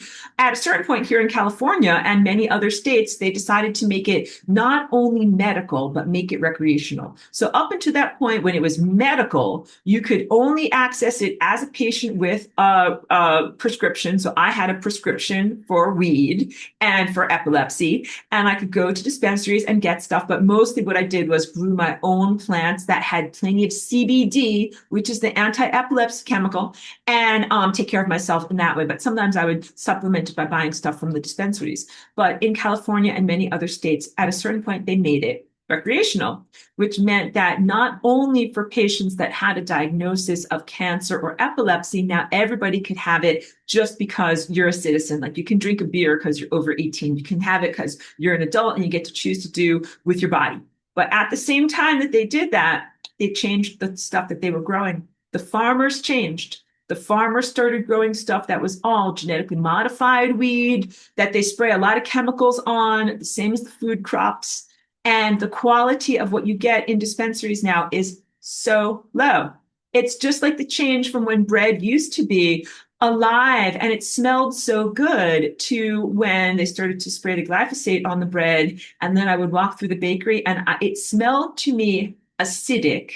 And it also smelled to me like the only description I can tell you is an old man who's not healthy, aqua velva aftershave. That's what the bread smells like. And the bread should not smell like that. It should smell alive and vital. And it smelled acidic and sharp and almost like alcohol, like rubbing alcohol or something like that. And I was like, ugh, this smells terrible. Yeah, and just always follow your nose, and your olfactory is very closely connected to your Christ consciousness center and your center of intuition. So just please always follow those those cues that you get from aromas and things like that. But the weed is not the same, children. The weed is not the same as it used to be. Um, the chemical composition, the care with which it is grown, the chemicals that it is exposed to have all diminished the quality of what you can receive legally in dispensaries. And there are other forms of adulteration that are not examined enough in terms of the effect that it has on your synapses. Delta 8 and Delta 9 are molecules that are sold as if they are the same and synonymous as THC, but they are not the same. And I call them unlovingly synapse glue, because we need to talk about what synapses are and the effect and impact that cannabinoids have in the synapses. But basically, you could envision the Grand Canyon, where you have one cliff over here and one cliff over here and a giant chasm in the middle. That is what a synapse is. This is a nerve plexus over here. Like here's a big long nerve fiber that comes over here, and then here's the end of one nerve, and there's a big giant open area, and then here's where the other nerve begins. And a nerve signal has a whole giant chasm that it has to somehow get across to be able to create what we know as biological life. And it can't jump. It's like electricity. Like, how is the electricity going to get from all the way over here to all the way over here? There is nothing to connect it. How is it going to make that journey? And the answer is biochemistry.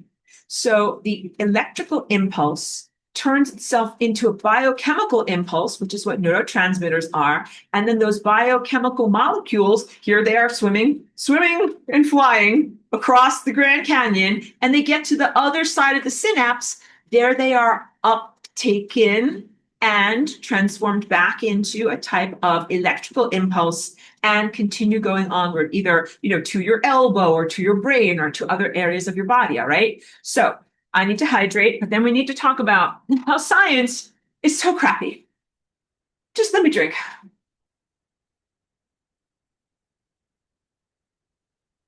Science is so crappy. Like when I tell you how science has explored DNA, it takes a dead butterfly and it explores something that's already been killed and is no longer moving, and it dissects it. And it's like, oh, now I know what a butterfly is. It's like, you have no idea what a butterfly is. You just killed and dissected a butterfly, but you don't really know the essence of what it is while it's alive.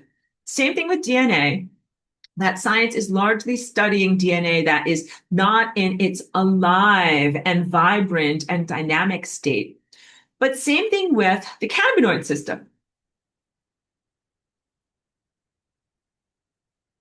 So scientists who have been, pardon me, exploring and experimenting to learn about the cannabinoid system have been doing so largely in a world that has a diseased and or non-functional or underfunctional endocannabinoid system. So the endocannabinoid system is the part that is naturally occurring within your own body. Endo means within. Your body has naturally occurring cannabis. You're like, Aurora, what can I smoke? What of my body parts can I smoke? And I'm like, it's not like that. But we have to joke, right? Because you're going to be like, cut off pieces of your hair. No. Have a natural part of your neurology that was not adequately studied by humans until very, very recently, because most of the scientific research that was done was post-World War II on people that did not have activated or healthy endocannabinoid systems. Because first what they did was took all of the cannabis out of the food supply, and then everybody was bereft of cannabis in their bodies. Then they studied the bodies of people that were bereft of cannabis.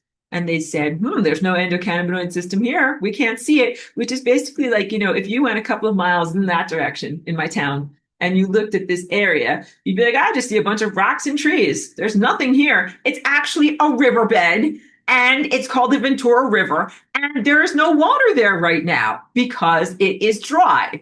But like whatever, once every year or once every 5 years, you have a giant rainstorm. And then that place is full of water, and it is an actual river, and you cannot stand there and you will be dead. This is what the scientists did. They were like, well, I just see a dry riverbed. There is no river here. There's no water.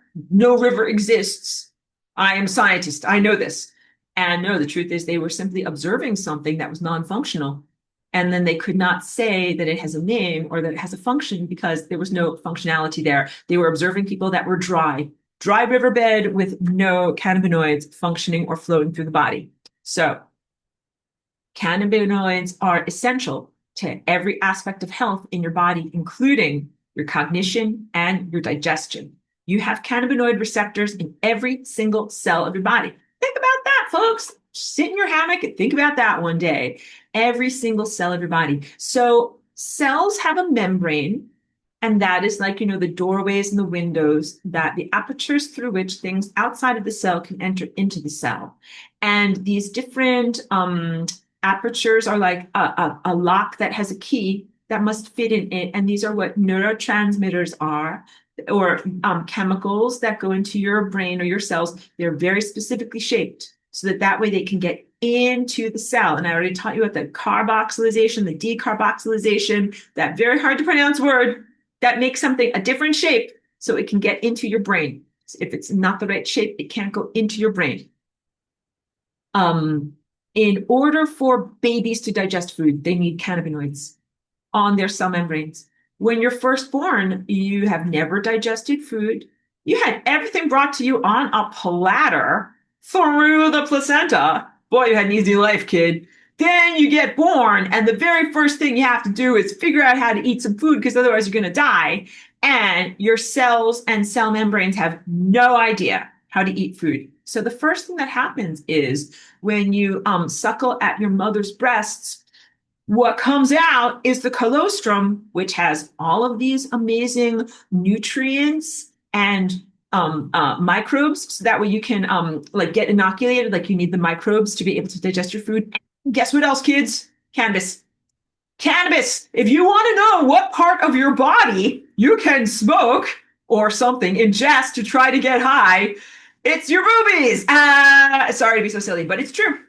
Breast milk. Human breast milk does contain small amounts of cannabinoids, and they are essential for programming or bringing up the hunger in a baby's digestive tract when you first come to Earth, because otherwise you're like, I'm a heavenly angel. I have no idea about how to digest food. Like, food goes in here? What? And you have to be like, yeah, food goes in here. Here's a boobie.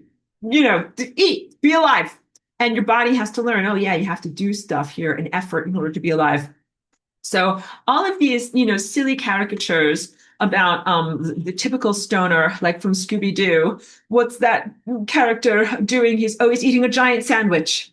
He's like sneaking off with his dog. Then he's coming back, acting all silly and being very hungry. And he eats a giant sandwich like this. This is literally what cannabis does in the body. It has an impact on appetite and on blood glucose. It actually has a synergistic effect throughout your whole entire metabolism. It activates different aspects of your DNA that have to do with the ability to digest food, the ability to metabolize glucose, that's aspects of your mitochondria, and also how fast you can metabolize and make good use of these, sugars and glucose in your body. So a lot of athletes, now that it's not a prohibited substance anymore, are finding that cannabis actually helps their workouts a lot. Just duh. Yeah, it's true. Actually, it does. It doesn't inhibit your workouts or make you slower or worse at what you do. It actually makes you better at what you do. So here, but not the stuff from the stupid dispensaries, not the synapse glue from dispensaries. So when I talk about synapse glue, what I mean, to revisit that, and I'll keep on just working in these fragmented ways. Impulses, instead of traveling from this side of the Grand Canyon to this side of the Grand Canyon, get stuck.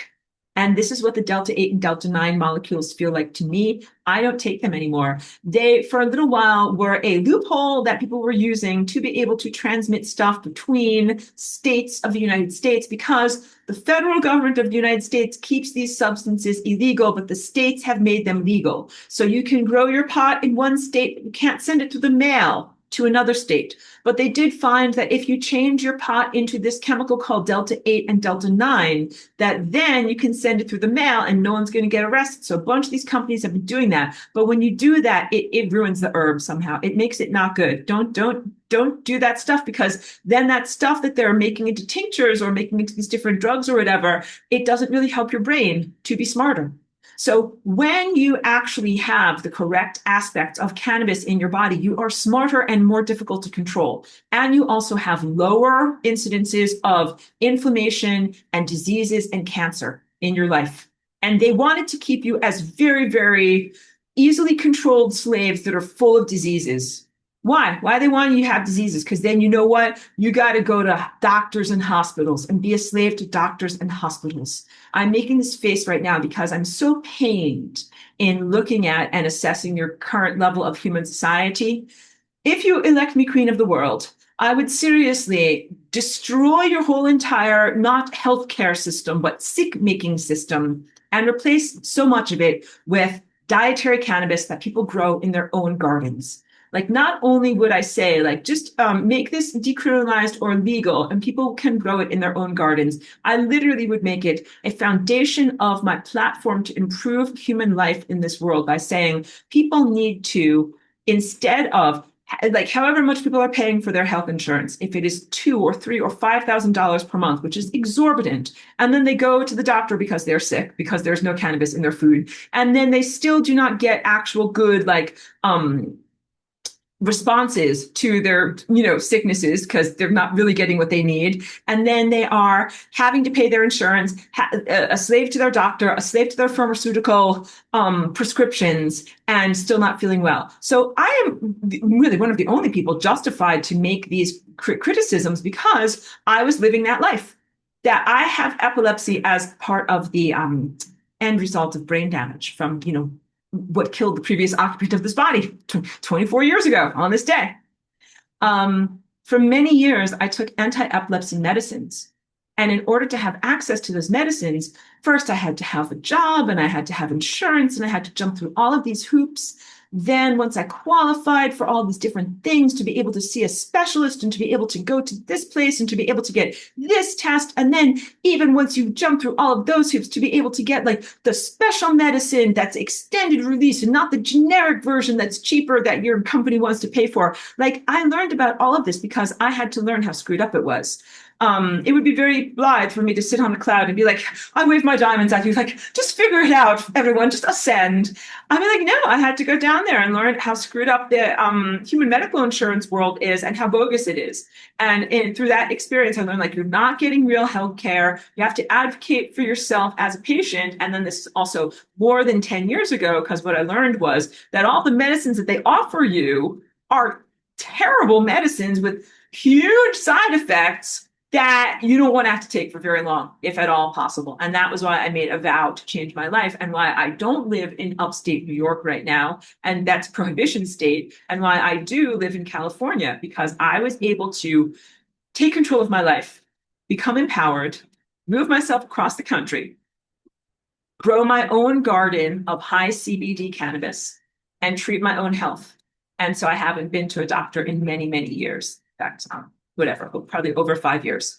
And I definitely am outside of that system.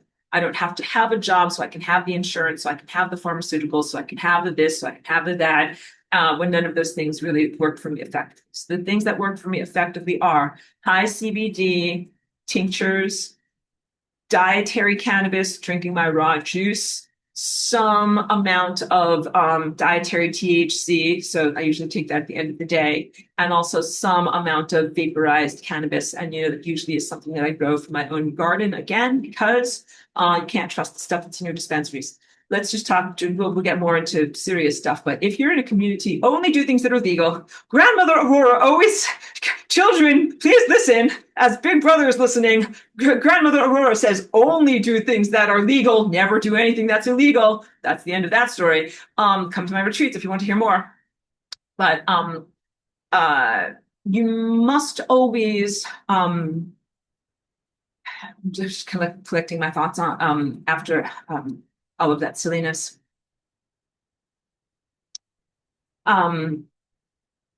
Okay, let's just start from the beginning.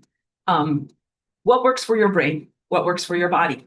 Different people have different dietary requirements and different ways of being to absorb it. Oh, and I also forgot to tell you, I also put it on topically. So cannabis can do different things. You can prevent a lot of diseases by just drinking raw cannabis juice. I would encourage everyone in my imagined queendom to every family should grow a small cannabis garden as part of their whatever social contribution to themselves and to their neighbors, and juice the raw leaves and freeze it as ice cubes so that you can have it throughout the year and make that part of your nutrition and health regimen. Some people who are comfortable and good at it also should grow cannabis as a service to themselves and as community service, and you should share it with each other freely. And that means you shouldn't put a price tag on it. So this comes down to sacred commerce. So gather around, children. I will tell you more about, the sacred herb. It is a crystal. It takes on the qualities of the people who touch it. When you grow it for yourself, the plant responds to you. Whatever is your health complaint, it grows for you.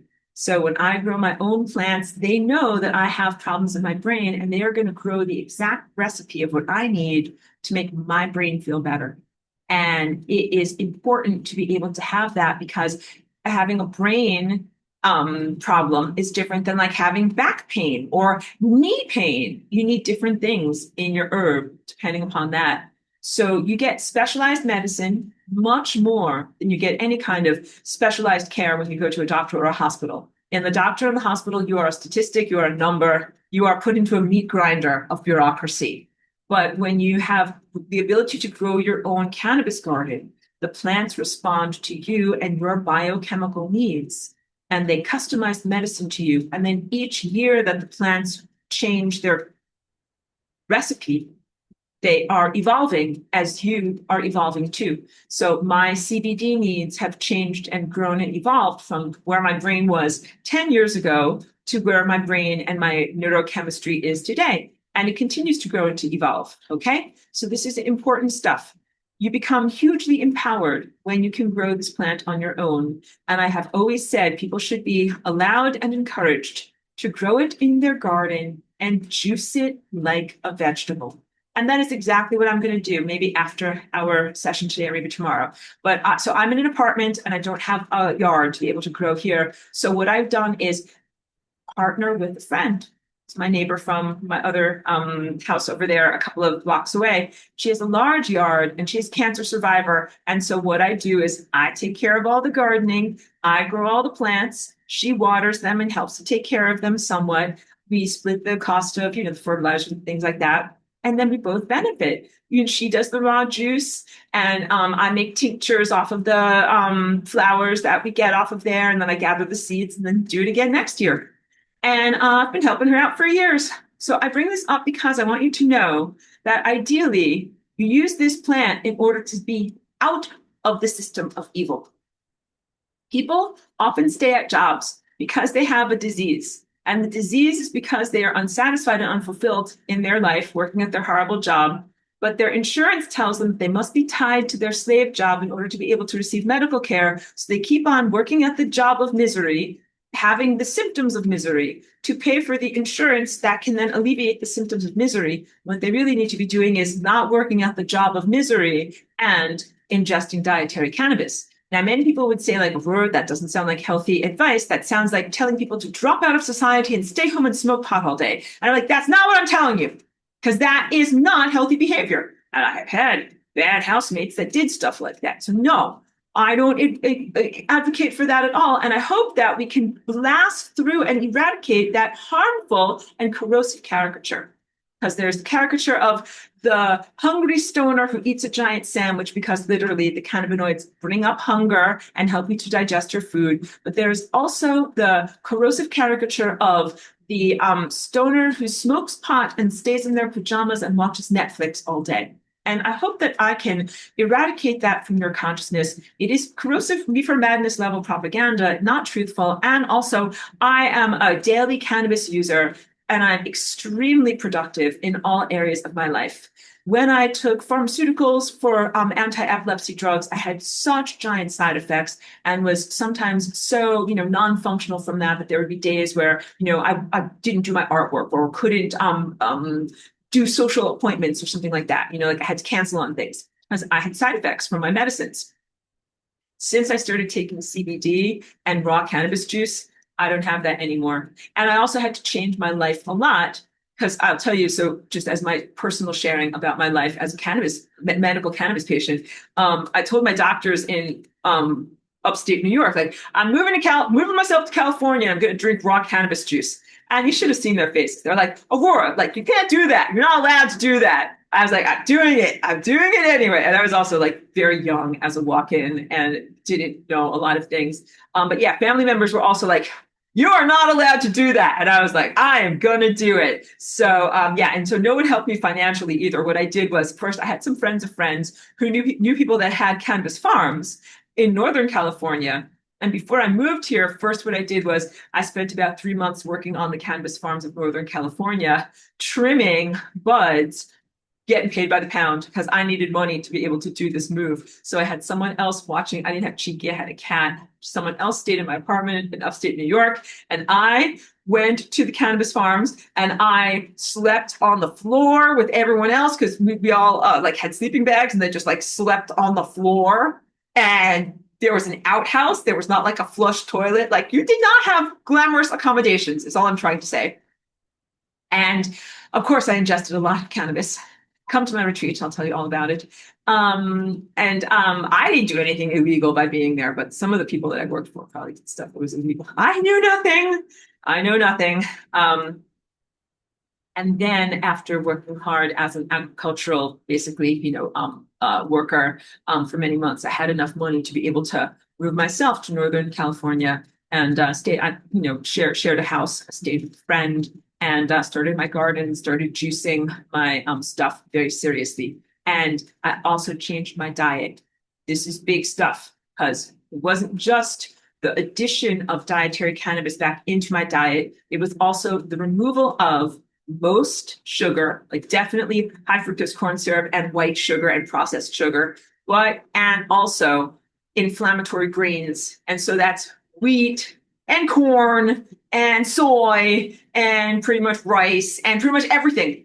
All of that stuff, all the good stuff that people really like. So yeah, I stopped eating bread and pasta and pizza and bagels and all of that good stuff. And that was also when I moved out of upstate New York. And so there's not very good bagels in California. So I didn't miss out on anything too much. But yeah, no, I had to really, really change the way that I ate.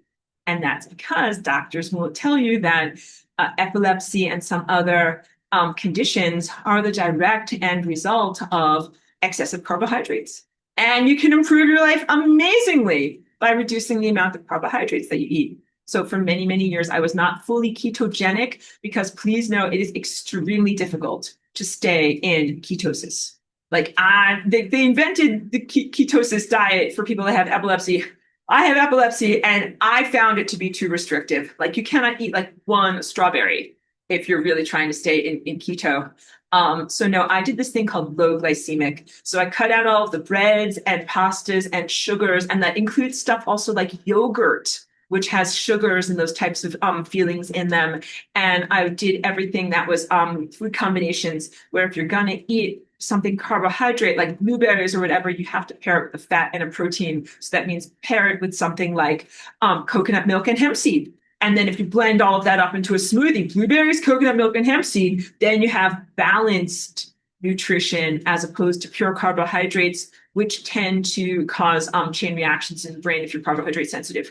So I did that for years. So all of this in order to tell you that the solution to a lot of diseases that people have and the needs for healthcare in this world is not greater levels of pharmacology and run for the cure and put more money into research. No, it is pretty much dietary cannabis and stop eating so much effing sugar. That's really like what you could do for yourself for so many diseases. Like that works for migraines. That also works for so much female reproductive problems. So much stuff, hormonal imbalances that are because human females aren't eating enough cannabis. Girls, you need to eat cannabis. It helps against period cramps. It literally helps against period pains. But instead, what the regular medical society tells you, like, don't eat cannabis, whatever you do. And then when you have period pains, take some stupid Tylenol, Midol, stuff like that crap that is so bad for you.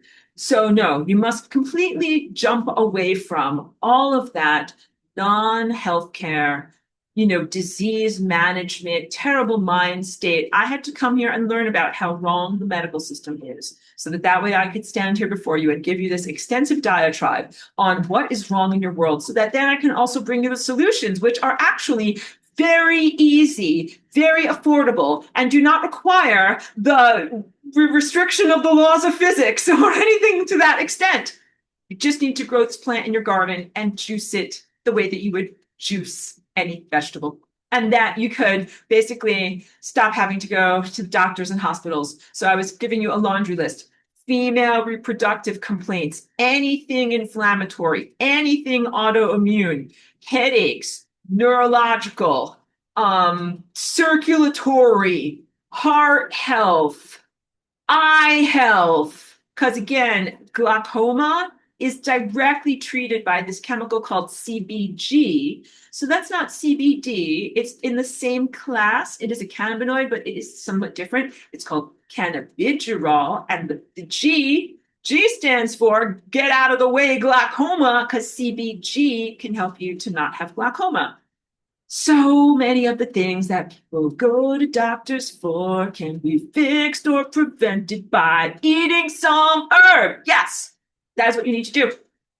And people's mind state, outlook, feelings, and general worldview are also hugely uplifted by the ingestion of cannabis. Now, we've been in this very nihilistic, existential crisis, expectations of the worst, cynicism, and bleak outlook that people have been having from very poor food supply. Very, nutritionally depleted food, and people live in this gray, horrible world. And I'm telling you that eating cannabis brings back the technicolor sense and genuine hopefulness for the future. So wait, let me hydrate. Oh, this is such a beautiful comment. Let me read, because I'm just looking at the as I take a little break here. Joyce says, "I would vote for you for Queen of the World." Thank you so much. I have one constituent. I have one vote. So clearly, that is a windfall, and a victory that hasn't even happened yet. I'm certain. Good. Let's make it happen, everyone. My campaign is starting here. Announcing my candidacy, yes. But as Queen of the World, our weed must be non-genetically modified. We must grow the original strains that have the beautiful balance of CBD and THC, so none of this, crapped up modern stuff.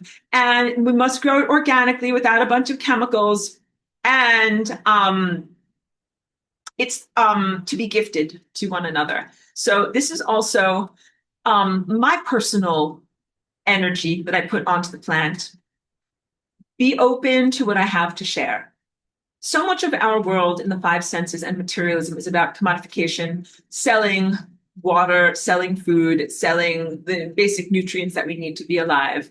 And everything about the cannabis plant to me feels like a gift from nature, a gift from divinity, a gift from the world that helps our world to be non-hellish, that helps our bodies to feel happy and comfortable and without pain, and to feel like life is a celebration. And we can move away from the commodity tendency that we have been taught. When I lived in Northern California, one of the worst aspects of it is that everyone up there is cropping, or this is 10 years ago, so a lot of them were selling stuff on the black market, commodifying their weed, growing it just to be able to grow enough of it so that way they could sell it illegally, so that way they could get some money, so that way they could keep their lives together. And so many businesses and other things were subsidized by illegal or gray market weed. And none of that was happy, and none of that was community building. and it had a very furtive energy. So the energy of the people that's growing the plant goes into the plant. And if people are feeling like scared and they're looking up and they're like, are there helicopters following us? Are the feds listening to our phones? That energy goes into the plant. And then when you smoke it or eat it or rub it on your body, then you feel that fear. You're like, oh, are the feds after me? So,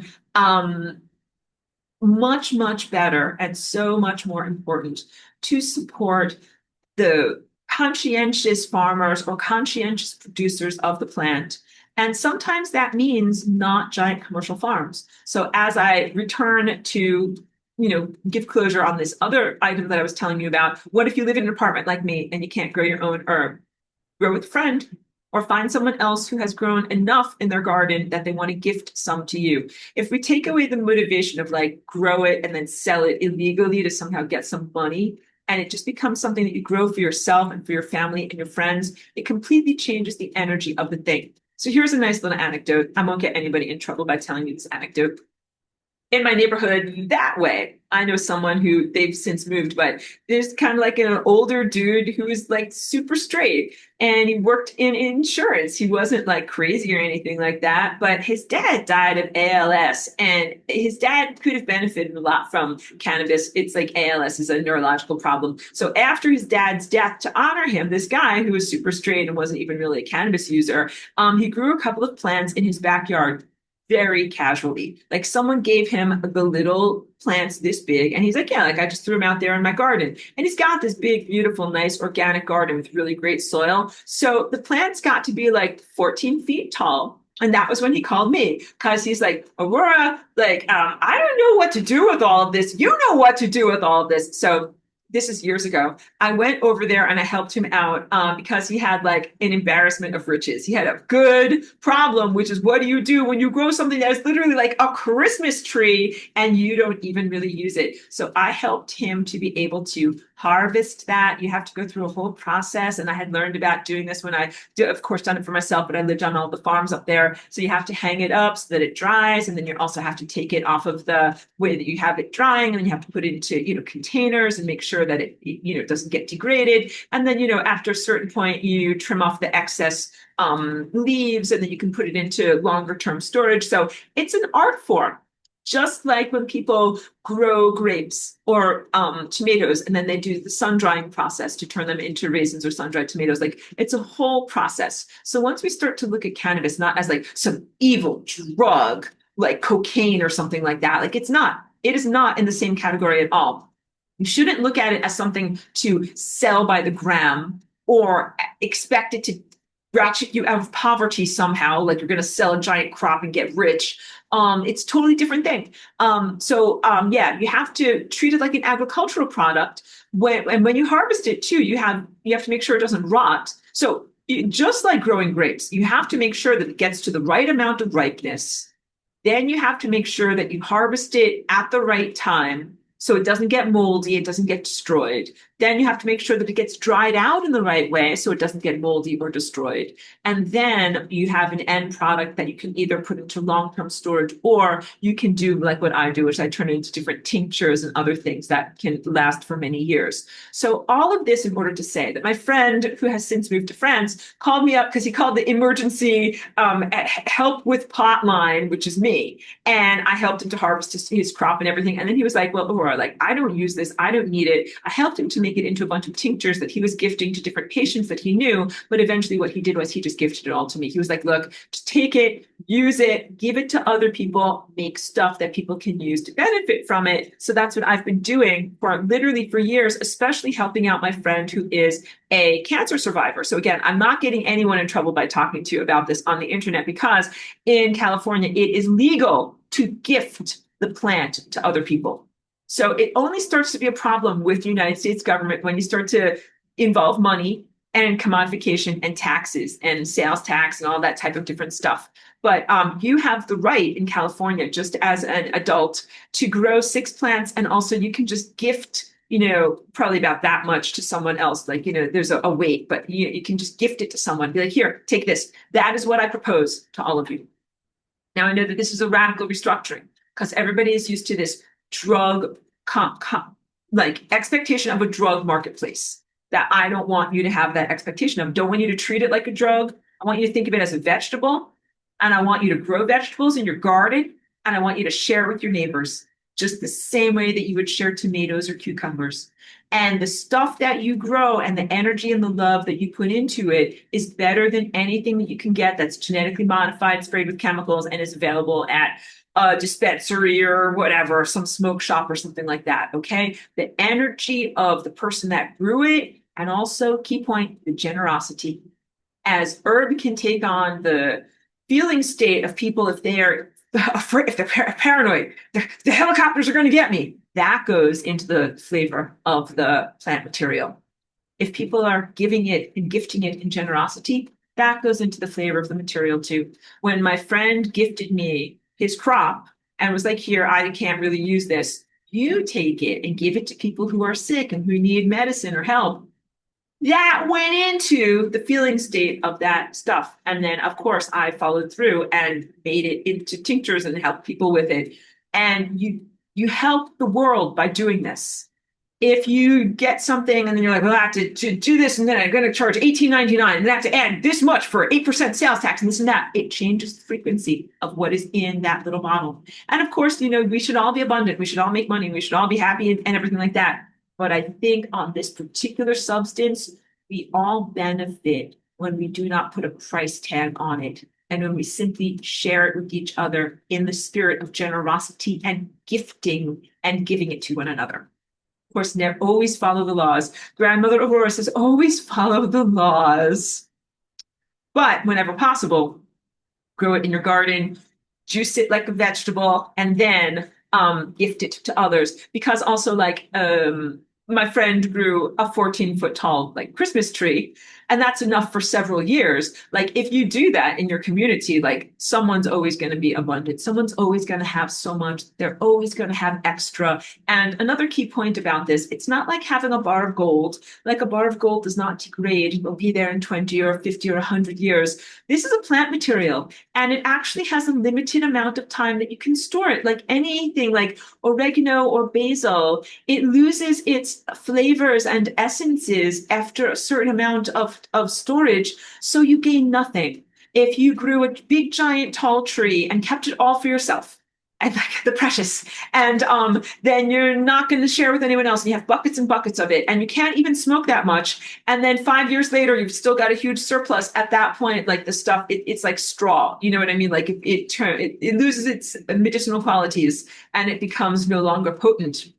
You have no motivation to be greedy and in self-service, and every motivation to gift it to other people. So this is, again, about the two different types of genetic quotients who are here in this world.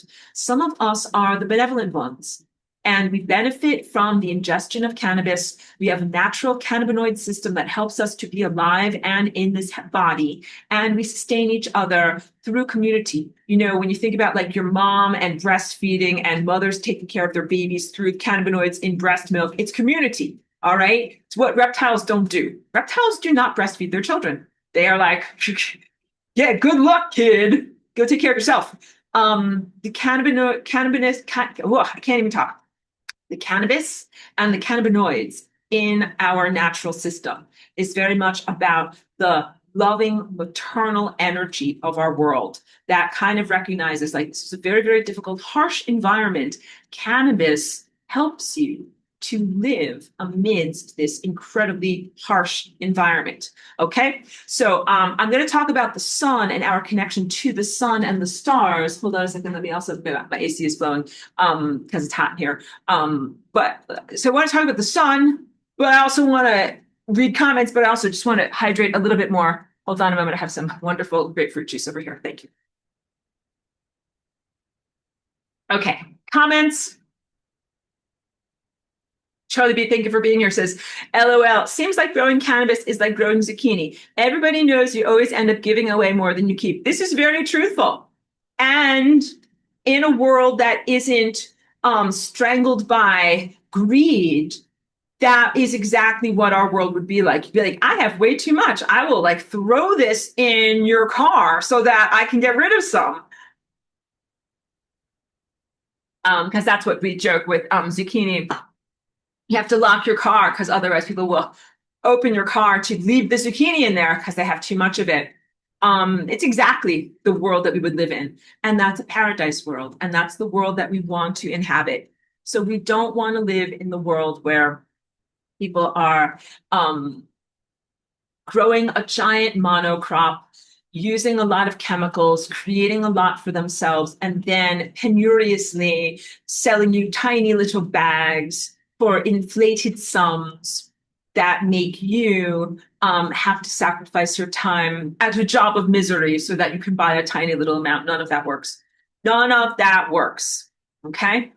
And one more thing on the topic of functionality, because I don't want you guys to think that I'm advocating for zombification. Far from it in every single way. I am very, very clear on this. I'm a huge proponent of cannabis. I believe in dietary cannabis, but I also believe in using cannabis effectively. And the raw juice is not psychoactive. That means you can drink it for breakfast and be very functional and very safe and coordinated throughout your day. But we do have to recognize that some of these THC concentrates and edibles have a big impact neurologically. And if you take them in the morning, then you should not drive a car, perform brain surgery, or work with a chainsaw that day. So you got to be responsible for yourself and know how these things have an impact on your own brain and on your own cognition and your own coordination.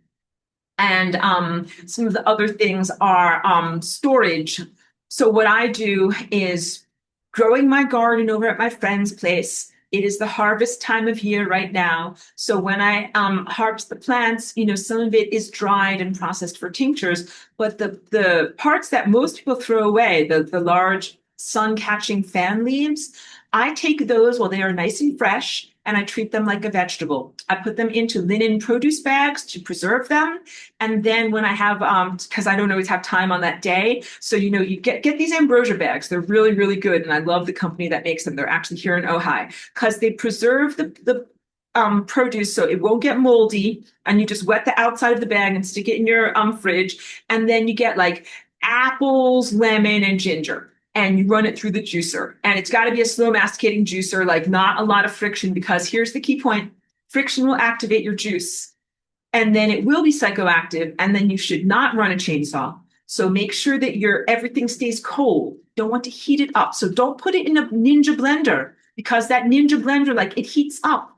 And then you will make activated stuff that will definitely make it harder for you to focus and concentrate during the day.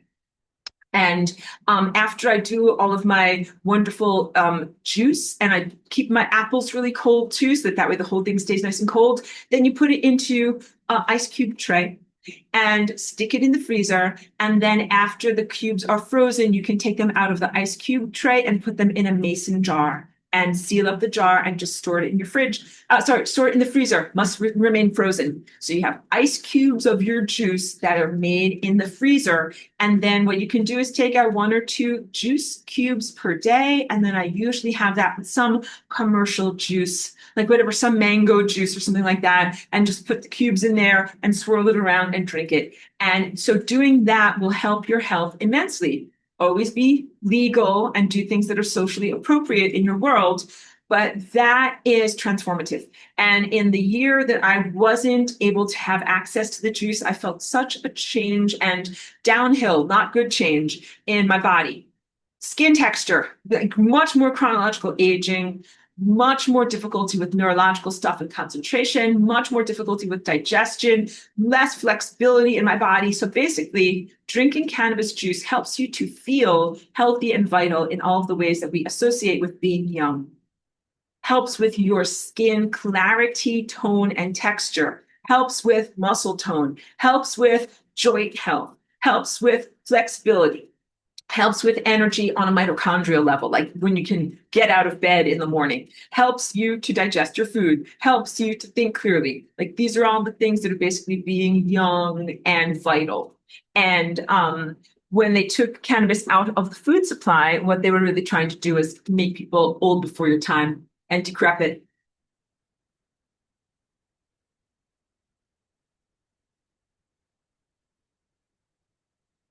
So now let's talk about the sun, because you are the sun. And there's a big connection between you and the sun that is exactly like how cannabis is acting in your body. So when I was telling you about the giant synapses, I didn't tell you enough about how cannabis acts in the synapse. It helps to mitigate signals that are going around your body so that you don't always feel pain.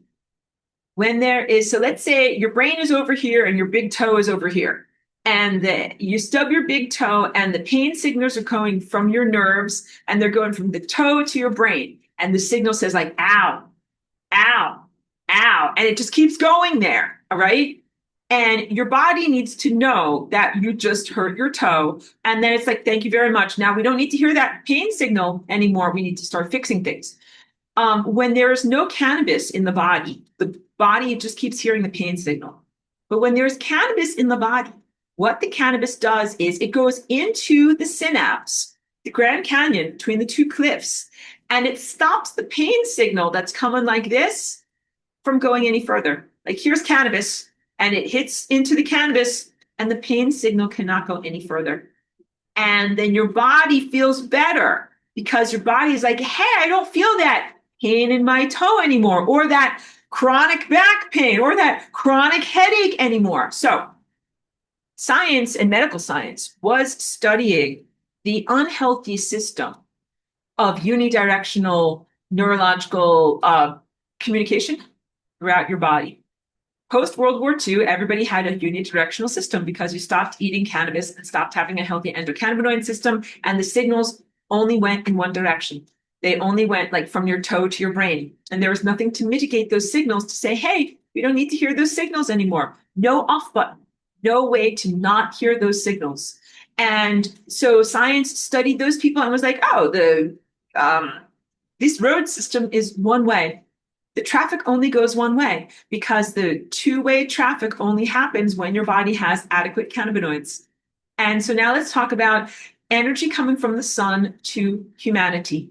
First of all, the energy that comes from the sun is more than optical light. It is also consciousness, cognitive energy or idea structures, and possibilities and probabilities or time structures. For a long time, human science or intellectual rational thought of these and perceived these as unidirectional signals. Everything comes from the sun to you, right? Like in your body, everything comes from the brain to your toe, one direction. And we're not supposed to live like that. We are actually supposed to have a multi-directional communication system between ourselves and the sun and ourselves and the world of pure light. And when you have a healthy endocannabinoid system, it not only helps you on all of the five senses reality structures that I told you about with your neurological health and your digestion, your connective tissues and other things like that, it also helps you to connect to the sun. And this is also why it's so essential to reclaim that molecule, the plant that makes it, and your natural, healthy biochemical behavior. Because when your endocannabinoid system is healthy and you have the correct fatty acids in your body, you are more connected to the sun and the world of pure light, or you are a better container for light. Last week, we were talking about changing the water structure in your body to be a better container for pure light, drinking structured water, and also structuring the cytoplasm of your actual waters in your body to contain more light. Having the correct balance of fatty acids in your body is also essential to be able to contain and, key point, transmit more light. So I talked last week about how having a diamond body means you're brilliant. Energy comes into you, bounces around through your internal facets, and then emerges with an extra sparkle. More light comes out of you than went into you. That's what's happening in a diamond ring. More light comes out than is what went in.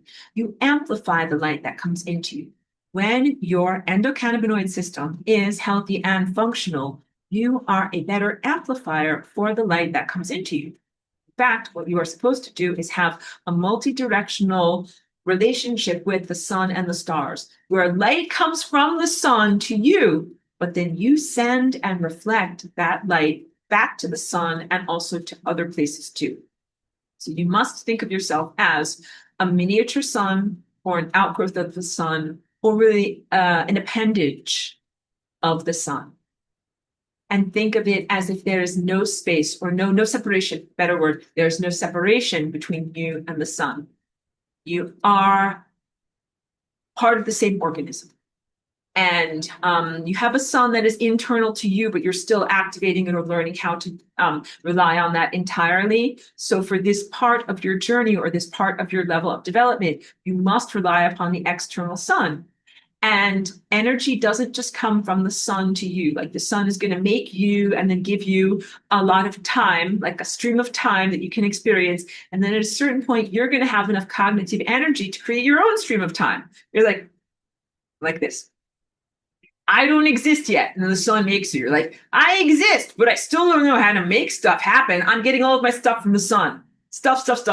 I'm eating stuff from the sun. And then at a certain point, you're like, wow, I've eaten so much stuff from the sun. And now I know so much more about how stuff can exist. I'm ready to make stuff myself. And then you start to generate.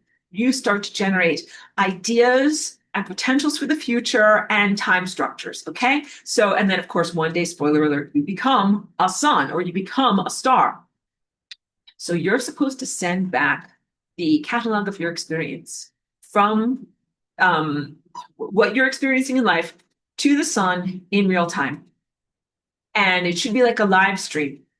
But mostly what people are doing is sending back the accumulated experience of their entire life after they die, upon the moment of their death. And that is not correct for anybody to be able to effectively navigate the incredible complexities of the ever-changing tapestry of time. You are like in a band with other musicians. You need real time. You need real time. Like in most bands these days, the musicians have monitors. That's where you have a special set of headphones that gives you the sound of what the drummer is playing and what the guitarist is playing, so that you, whatever, if you're the bass player, can play along with them. Because otherwise it can be really hard to hear. Like there's the sound of the crowd and other things that are distracting you. And you need to hear the other musicians so that that way you can make the music actually sound good. The sun and the stars, these are your fellow musicians. You need to be connected through consciousness to be able to make certain that you are playing on the right beat, your timing is correct, your fine tunings are correct, everything, your artistry is correct. And if you're not coordinating effectively, the whole entire music of life suffers, right? So in order for you to stay alive and in order for the whole fabric of reality to stay alive, it's necessary to have really good coordination and real-time communication between the musicians. All the stuff that the genetic modifications did against humanity in terms of instilling a verbalized mind, instilling the ego mind, distorting the ego mind, distorting your emotional presences, these all made it very difficult for you to be in a real-time rapport with the sun and the world of pure light. Everything that we do with self-cultivation, raising your internal metabolism, turning off your verbalized talking mind are all about how to get back in I want to say alignment with, back into synchronicity with the nonverbal cosmic infrastructure. And that's why when you're in good connection with the nonverbal cosmic infrastructure, you have synchronicities, you have syncs. And that might be like the words on lyrics on the radio station. The lyrics of the song say something exactly after you think it, or whatever. You're thinking some words, and some guy in a car that's driving by says those same exact words as he's driving by. Like synchronicities, because you are so in the groove with the cosmic infrastructure, because you are doing the right stuff. Everybody stays alive and healthy and thrives when you are playing the right music with the rest of the cosmic infrastructure. When you are not well connected to the cosmic infrastructure, it is very, very difficult for the events of your life to be optimized. The sun is your benign lover and parent, and also co-journeyer, whatever is a word for that, a person who is journeying alongside of you through life. not a cold, distant overseer or somehow uncaring of you and your life problems. The sun is you, and the sun is literally making or making alongside with you the events of your life. You are in it together, and you need to coordinate and work together to optimize your life so that you stay alive. And in order to optimize, you need to be able to say when things aren't going correctly in the moment. Like if your car is going over a cliff, you have to say to the sun, going over a cliff, SOS, need help now. And the sun can then change time structures so that way you don't go over a cliff. You go over a cliff, then you get back to the afterlife, or you go to talk to the sun. You go to the sun, here's my memories of my life.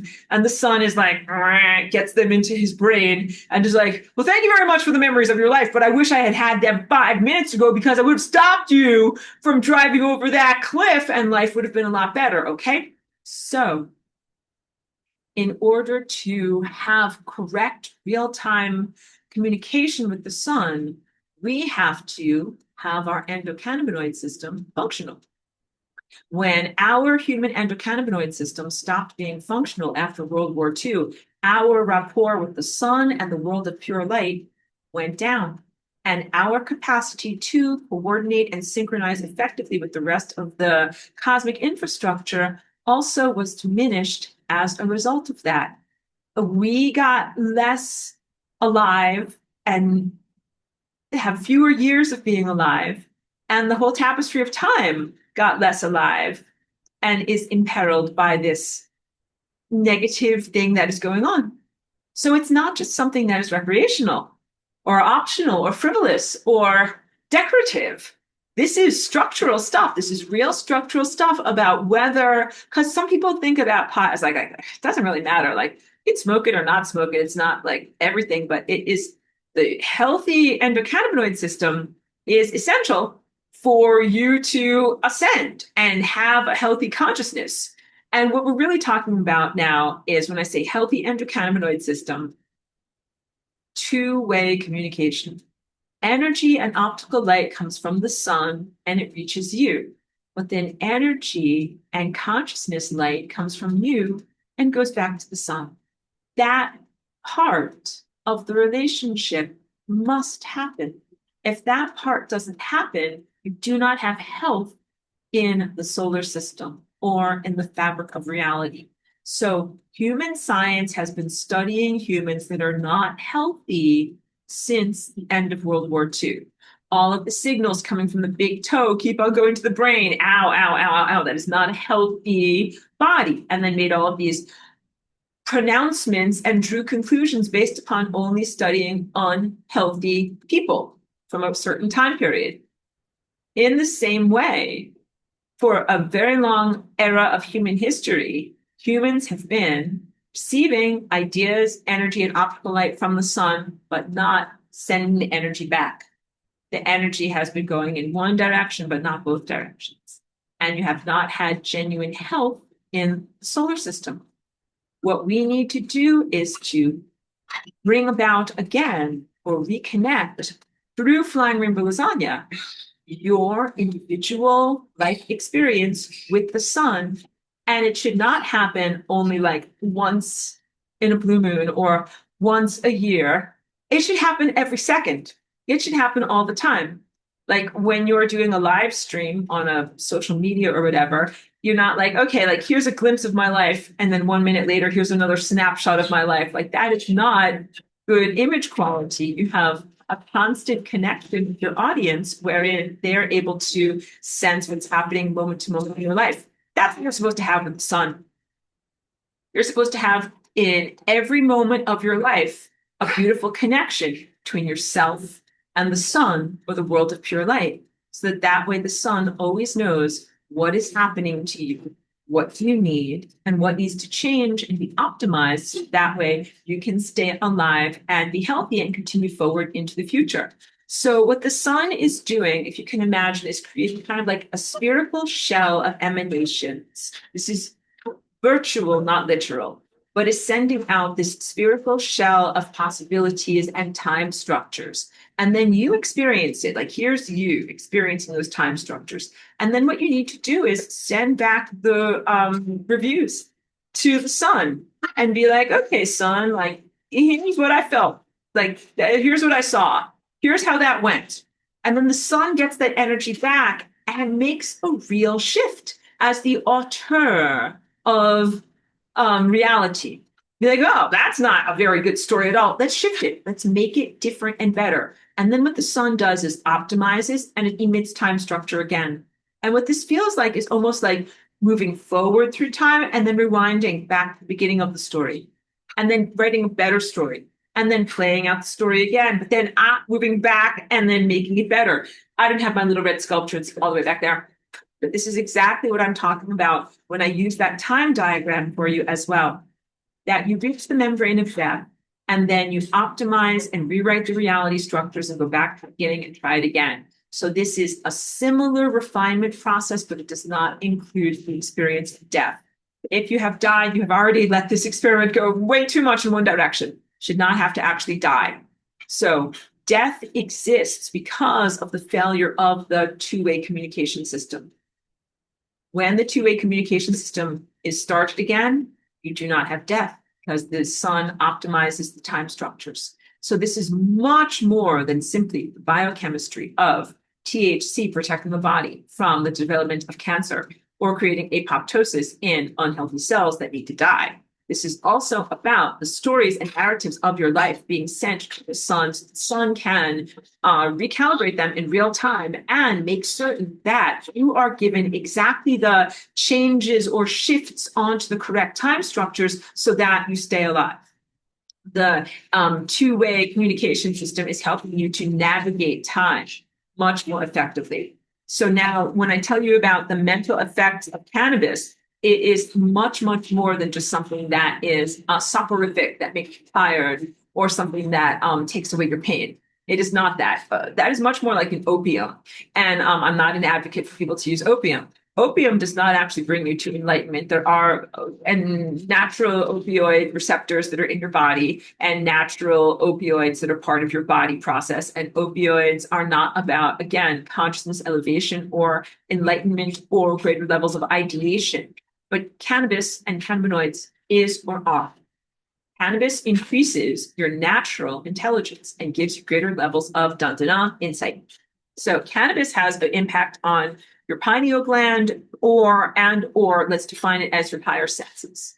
The activation and health of your higher senses is very much connected to having adequate cannabis levels in your body.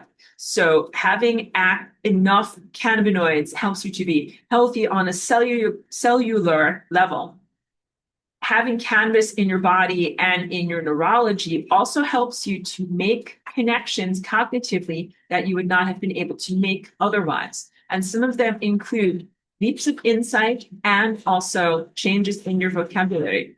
Over human history, many poets and lyricists are very famous for using cannabis because it helps to increase the brain's thesaurus activity or your vocabulary. So if you could consider like this circle of words that fits within my hands is this number of words that you choose to use as your vocabulary throughout your regular day. You know, the word like the, water, dog, car, right? And then outside of this perimeter, you have all of these other words that are weird words like perambulation or what's another word like vestibule, like, you know, the SAT words, the hard words, right? When people take cannabis, their brain and their thesaurus and their vocabulary in their brain expands from this little daily word circle to this much. And then people do choose to use a word like the vestibule or whatever, petrichor or something like that. They use a lot more colorful language. It helps to increase the range of brain activity. And it also helps to increase the range of neurotransmitter connections. So when you have neurons in your brain, like let's say my arm is a neuron and here's another neuron, and these are synapses and they make a connection here. But this is like a tree branch. It can be over here, but the wind can blow it, and it can also be over here, and it can make a connection to this nerve over here. So when you ingest cannabinoids, the ability of this arm to move like a tree branch, like to connect over here or connect over here, or even connect over here, increases. It increases the amount of neural connectivity. It literally increases your intelligence. When you smoke the good stuff, gather around children that you should smoke, not the synapse glue from dispensaries. So gather around children, and I'll tell you more at my retreats. But I have smoked a good herb in my life. Some of it was a masterpiece. And by that, I mean that the balance of biochemicals in there affected my brain in such a way as to make me feel like I was more connected, more clarity of thought, more perceptive, more articulate, more capable, and more energized. And you're like, this sounds great. Sign me up. I'm like, I know. If only, if only. So this was some of the finest herb that was grown on a farm, like whatever. It's 9 years ago. It doesn't exist anymore. That's the whole point. These things are beautiful, fleeting, moments. Like when you make a beautiful vintage of wine, and you're like, there's this limited amount of this, and it's from that year, and it's not going to be here for forever. You savor it and experience it. So that's the best herb that I ever smoked. And so like the changes in your brain chemistry are very subtle. Sometimes it's like that. And that one reminds me of the painter that is known as Vermeer. The quality of light in his paintings was like, if you could imagine, like, the morning light, and it's filtering through the window, and it falls upon a jug of milk and two oranges that are perfectly illuminated, and then the gentle shadows that go across the linen tablecloth. Like, that's what his paintings look like. And that is what that cannabis made reality feel like. It made the world look and feel like a beautiful Renaissance painting. Some herb that I have smoked felt more like a Roy Lichtenstein pop pop art. Bright colors, bright reds, bright oranges, bright yellows. Everything looks like a cartoon. Everything is super loud. This is just like an artistic expression of how the very same plant can give you wildly different experiences. And of course, there's the changes in your feeling state. Like sometimes you would smoke or ingest something and it might make you feel very silly. Sometimes it might make you feel introspective and thoughtful, maybe like a little bit serious, like thinking deep thoughts about the universe. Or sometimes things might make you feel affectionate, like you want to hug your dog, or playful. And all of these different feeling states come from different versions of the same plant. And you have to figure out what are the varieties that are optimum for you. Sometimes people report, if they ingest cannabis and then they feel fearful or anxious. And I'm telling you, that's usually not from the plant itself. That is usually from the way that the plant was produced or packaged and distributed.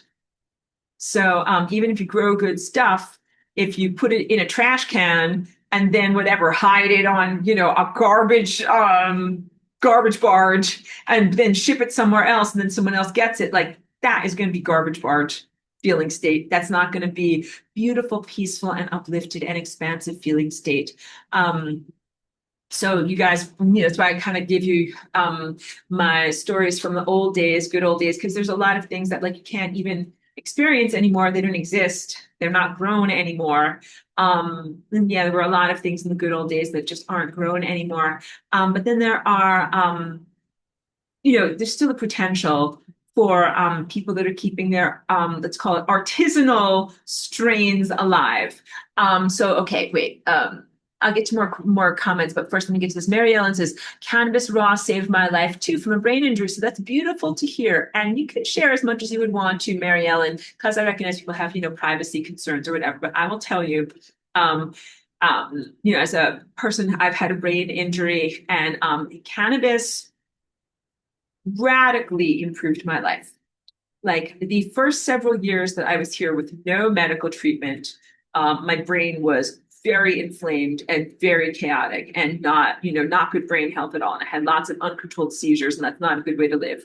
The years that I was in the medical system and I took anti-epilepsy pharmaceuticals were really difficult years because those pharmaceuticals all have a lot of side effects. They have side effects in terms of your liver, your digestion, your mental health, your emotional health, your ability to sleep, your ability to eat food. Like, oh my goodness, like so many different things. It's not good. That's why I made such an effort to change my life by beginning to take CBD instead.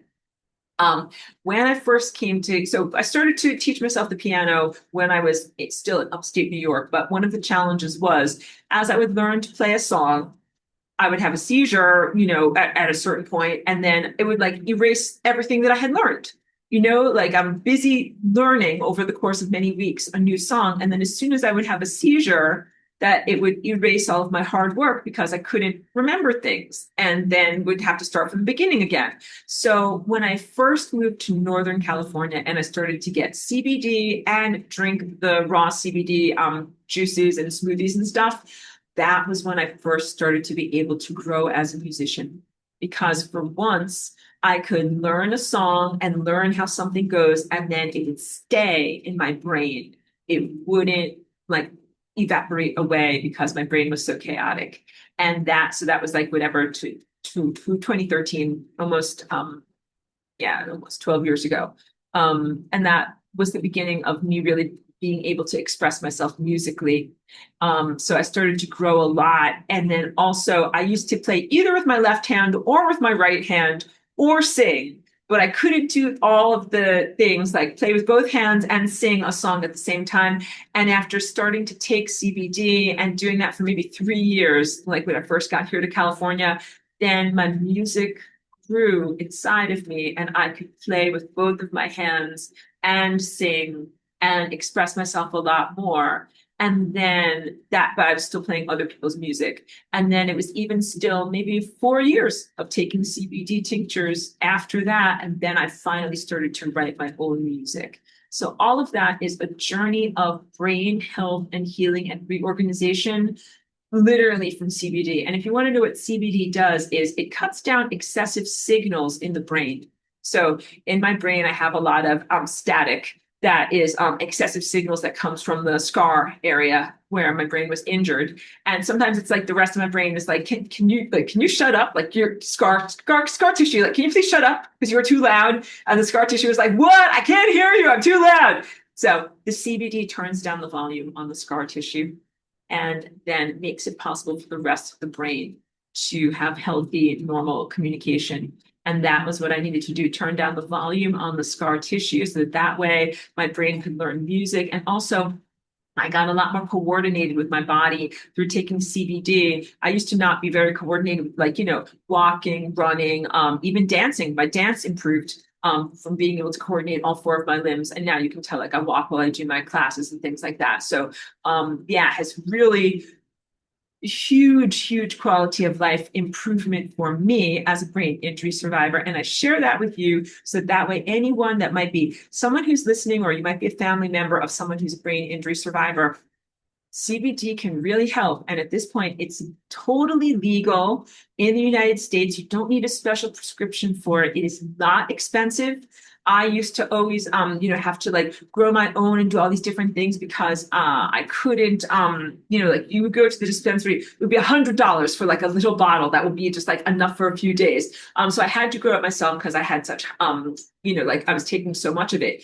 Now it is very affordable, but you should find good sources of it. I can tell you're already asking me this. So she says, would you recommend a company if others can grow? Absolutely. So for the CBD, I've been getting mine from this place in Denver where they have a lot of cannabis stuff. That's called Mile High Laboratory. And they're very good. And what they do is simply create the extract of CBD that is a pure white powder. It's called an isolate. And I'm able to get enough isolate there for like my whole year. And it's very affordable. And so I just get the white powder from there. And then I add it to either olive oil or hemp seed oil and put it like in a little tincture bottle that I can then take. Check out them. They're very, very good. What another company that I like that is also very reputable is in Los Angeles, and it's called Rose, like the flower, Rose. And they have everything there. They're very good. They have CBD flower that you can buy and smoke the same way that you would smoke a joint or whatever, but it's just pure CBD. I have them right here. like little capsules that are, CBD that you can take. And they also have gummies. And some of the gummies are just pure CBD and they're made with like tapioca syrup and apple juice. Like they're very healthy gummies. They're not these garbage, crappy ones that are there. But please be aware that Rose also sells THC products too. So you have to know yourself and you have to know how much you should take. But then they also have things clearly labeled, like some things are for before you go to sleep and some things are other things. So you just have to know. And so some things are a blend of THC and CBD. You have to learn what works with your brain. So one example is my brain is very weird. In case you can't tell, my brain is very weird. And most people get tired when you give them CBD. It is something that you will make you fall asleep. But I'm the opposite. When you give me CBD, I feel very, very awake. And so that's my little funny story. When I first moved, I told my doctors in upstate New York, I'm like, screw you, doctors. I'm not taking your medicine anymore. I'm drinking raw cannabis juice and moving to Northern California, right? Like, goodbye forever. This is me being silly.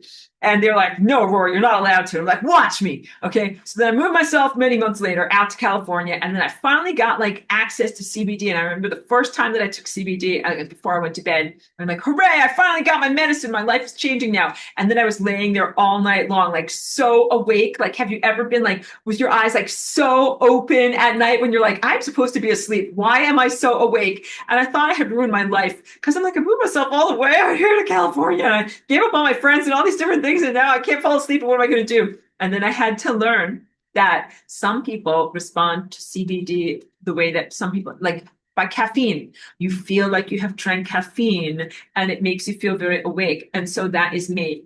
So I had to learn that I cannot take CBD after 4 p.m. if I want to sleep at night. So I take it first thing in the morning with my coffee and then I feel awake. And also I should not drink caffeine either. Unless you want my head to explode, do not give me caffeine. Unless it is a very particular circumstance, like if I have to drive across the country or, whatever, stay alert late at night. You have to learn about your own brain chemistry. So if I took one of these gummies that was like equal parts CBD and THC before I went to sleep at night, then what would happen is I would stay up till like 3 a.m. because I can't sleep. Then I would fall asleep. And then I would probably sleep until like whatever, the middle of the morning because the other thing would make me fall asleep. So you have to learn your own brain chemistry and you have to learn your own dosages or how many milligrams you should take. And all of that is your job as responsible adults to figure out for yourself. But I will tell you that the company, Rose, I think that so you want to make sure that you don't eat garbage weed. Their stuff that they grow is all grown organically, and then their extraction process is not chemical. So what they have is called a rosin press, which is where you take the plant material and put it between two heated slabs, and it kind of squishes them together, and then what comes out the sides is like peanut butter, but it is not peanut butter. It is beautiful essential oils of cannabis, and then they take that and then they turn it into these wonderful gummies, and there's also chocolates and stuff. Just everything about that company is really, really good. And the quality of what they make is really, really good. And you will have a very non-agitated, peaceful, good experience in your body if you eat that stuff. I told you the time that my friend sent me a care package with a bunch of questionable items from a guy that had a bad company, and then I ate one of those things and I had a very, very bad inner experience. So just please know that you have to get your stuff from reputable places. And so I like the value system of the company and the quality of the ingredients and their extraction process. And they're also literally in the same area of the community where I live. So they have their farms in the area, and all of that seems very, very good. So yeah. And also for people, legal, only for people that are legal. But if people want to contact me to be able to grow the Aurora strain, I'm happy to gift seeds to you. But that is only if you live in a place where you're allowed to grow stuff legally. But you can contact me. And I have done that for many, many years because we'll start to complete class, but I also want to tell you a little bit more about the world of light, but we got to wrap it up soon. But so when I first got Aurora Stories to Northern California, and I didn't know anybody, but I did meet the local growers club, and they were all old ladies, like in a nice way. They all had long gray hair and were extremely bohemian and unusual. And in their retirements, they were not growing whatever, hydrangeas. They were all growing CBD. And they weren't just growing THC. They were very specific. They were growing CBD, and they were growing it to protect against glaucoma and to help heal arthritis and to prevent like breast cancer and all these different things. Like they were very, very intentional with what they did. So it was very fortuitous that I got connected to these mentors. And they definitely took me under their tutelage because they were like, Aurora, don't walk down that road. And I was like, why? And they're like, cartels are down that road. And if you walk down that road, you will meet a man with a machine gun and it will not be good. And I was like, okay, I will not go down that road because I had to learn like that is part of what's going on in that area of the world. But they were also telling me like, you don't want to eat a lot of stuff that just comes from any place because people will spray the plants with chemicals. So you can't just make juice out of any leaves. I had to learn about that. And so you guys have to learn about that too. You want to make sure it's only organically grown stuff because whatever is sprayed on the plant will end up in the final product of the juice. And all of those ladies were very generous with me. I really had nothing. And so they were like, oh, like you're going to need equipment and also you're going to need some plants to get you started. So this one lady, her name is Jude. She passed on probably a couple of years after she gifted me with a bunch of stuff. So she is definitely in some benevolent paradise afterlife or something like that. But let's remember her fondly because she gave me the beginnings of my garden. And she was experimenting as a hobby with all these different strains. And she had a bunch that would have just gone in her compost heap. And she's like, I'll give you whatever I would have thrown in my compost heap. So she gave me like literally 25 plants. So my strain that I have right now is after 10 years, the original plants that she gave me, plus a couple of other ones that I got from dispensaries, and they all got together and they all had babies and their babies had babies, all many, many, many generations. So it's a very, very unique strain. The Aurora strain comes originally from this person who is generous to me. And I continue with the gifting it to other people because it's not genetically modified. And also my stuff is really, really special and unique. So what's special about my strain is that it has the genetics in there. They call it perps, which means purple qualities, the stems and seed, the main stems and also the plants that grow outward from like the fan leaves. They have purple colors in them. And the purple colors of certain berries are very anti-cancer, like blackberries and some of these, the word is cyanos something besides, I'm sorry, I can't remember it, but these purple plant chemicals are very anti-cancer and especially in cannabis. So parts of my genetics have those in there. That's very, very positive. And also ACDC is in there too, which is one of the original CBD strains that the little girl whose name was Charlotte Figi, they named Charlotte's Web after her. And she was like one of the first people who got benefit in terms of epilepsy relief from this. And they did a lot of legislation based upon her too. She was like this little girl that was a spokesperson to be able to help other patients. I think she passed on actually. I think it was actually after one of the things that happened in 2020, sadly enough. So it was not epilepsy, but refocusing, that strain is a very special and positive CBD strain. So part of that is what's in my stuff. So all of that in order to say I have very, very special genetics in my plants. And I like to share them with people because the woman who developed them shared them with me. And this way we keep the gift alive. And this is also part of the spirit of generosity of the plant and of the sharing of the goodness. So I've sent seeds out to people that live in places where they can grow themselves. As a very, very brief aside and partially unfocused, but partially relevant, you can get a lot of the benefits of raw cannabis juice by sprouting hemp seeds. And this is a great solution for people who are in an apartment. But the key point is that you must get viable hemp seeds. And that's hard to find. So last time I did research on this, there was a place that was in the American Southwest where you could get non-irradiated viable hemp seed. Because what they do with a lot of hemp seed is they think that you're just going to use it for make a smoothie or whatever, and they irradiate it so that you can't sprout it. Like if you go to your grocery store or health food store and you just get hemp seeds and you put them in the ground, they will not grow because they have been steam sterilized sometimes too intentionally because the government does not want you to grow them. So what you have to do is find viable hemp seeds, which is not that easy to find, and make sure that they are shipped by the ground, not by the air, because when you ship them through the air, they irradiate everything to kill it so that it won't be viable and won't germinate. And then you have to do the special germination process. And I did a whole workshop about it years ago. That was also when I lived in an apartment and I was doing some window seed sprouting. But, you know, if you observe clear, clean conditions, you can do good stuff with basically making sprouts the same way you would make like bean sprouts or alfalfa sprouts, but you do it with hemp seed. But you must have perfectly clean conditions. Your jars must be clean. You must make sure that you wash and sterilize your stuff, and you have to babysit them. So you have to like take care of them several times a day. So it's like having a child. You can't just throw things together and expect it to work, but you can get good raw cannabis out of that. So that's a good Band-Aid solution. But what I would really, really encourage is encourage everyone, whatever country you are in, talk to your city councils and your local legislation and all of that to be able to advocate so that that way it can be legalized or decriminalized. Because these laws are international and they really come from like the World Health Organization. They come from all of the oppressive and suppressive organizational structures that want to keep humans enslaved and, key point, stuck to some pharmaceutical model of health. You know, more and more what they're trying to do is make it so that you must have insurance, you must visit a doctor, you must get injections, you must take pharmaceutical pills, and everything about my life and what I would like to teach others and what I will enact when you elect me as queen of your world is that we can prevent so much disease and to make our bodies so much more comfortable through our food choices and through dietary cannabis.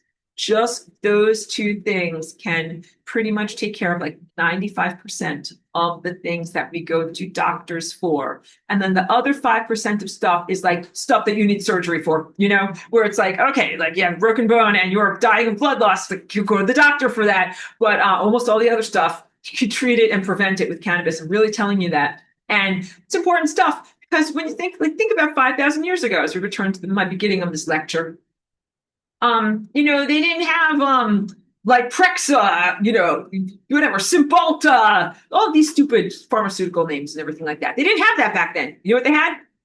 Hemp, just hemp.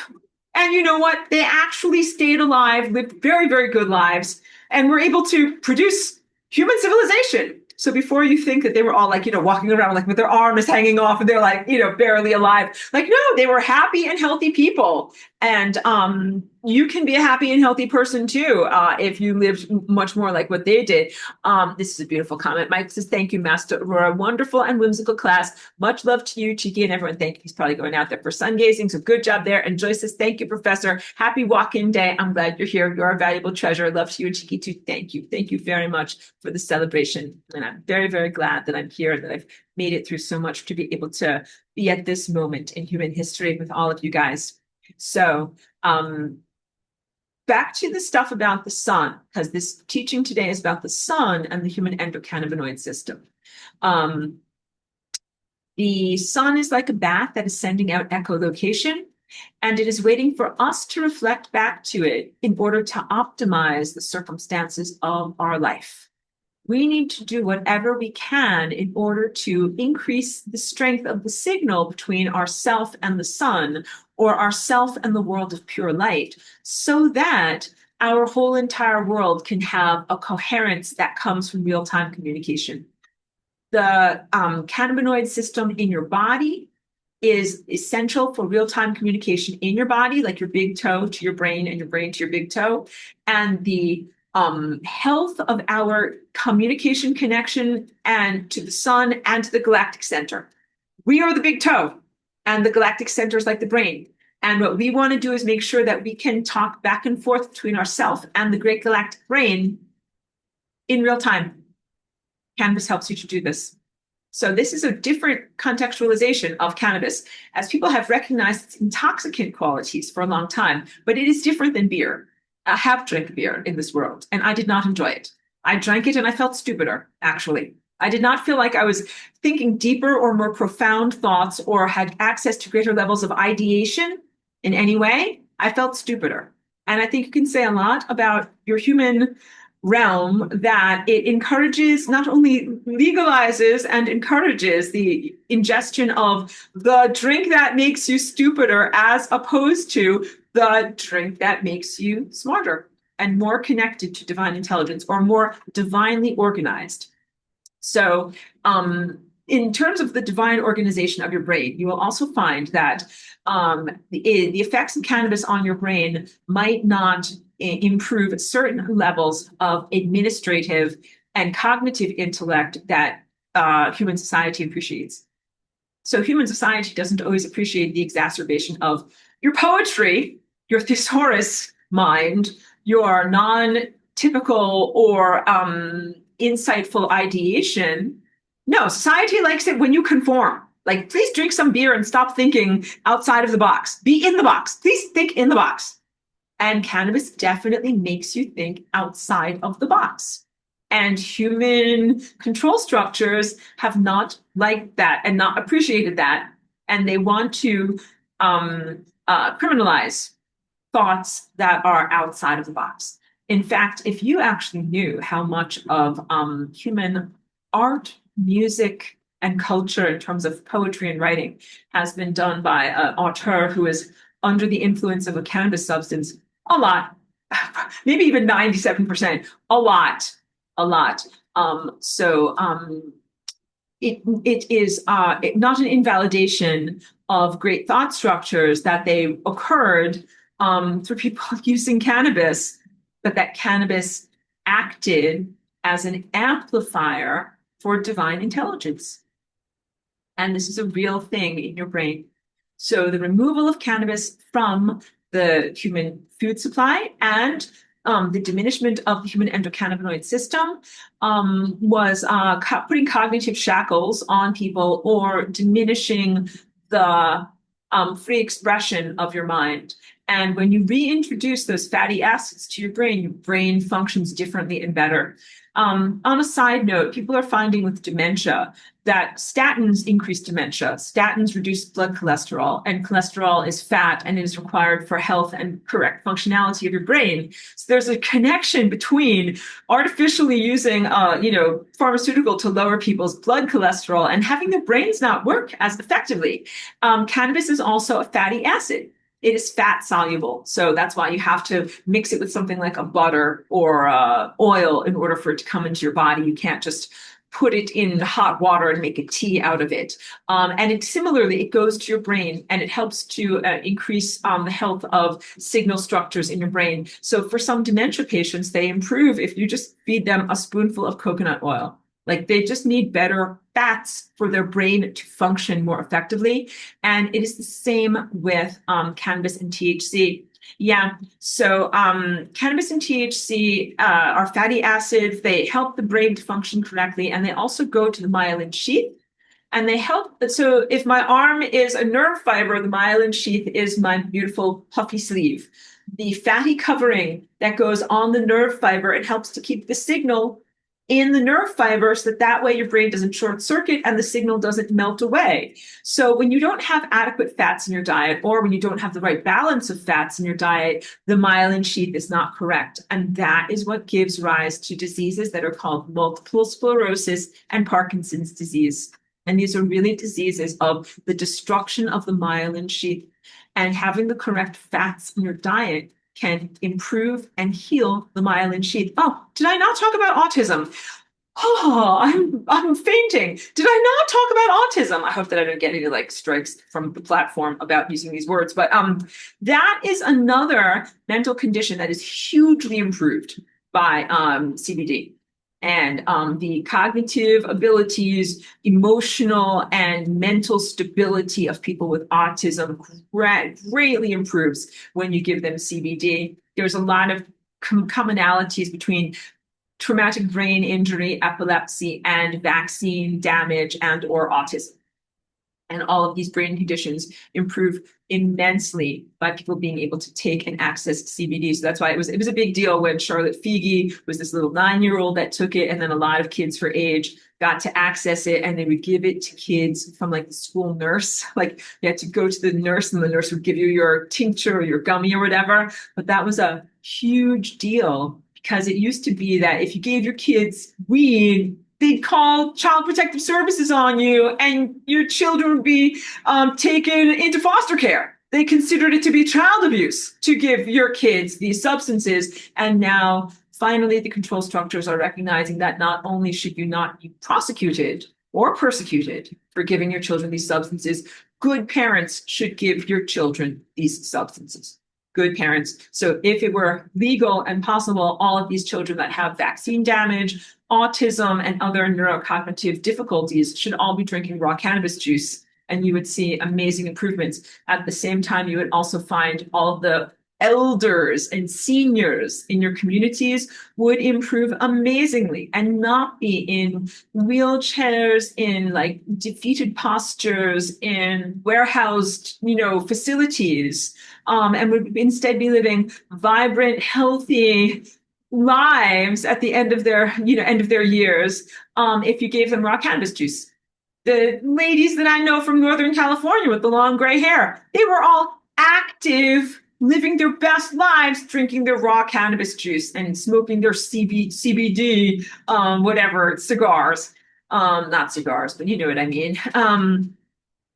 Our whole trajectory of life would be different because people are expected to have no cannabinoids in their body system, work at their misery job that they hate so they can afford their health insurance, so that way they can pay for the pharmaceuticals to treat the symptoms that happen from their misery job. And then they're supposed to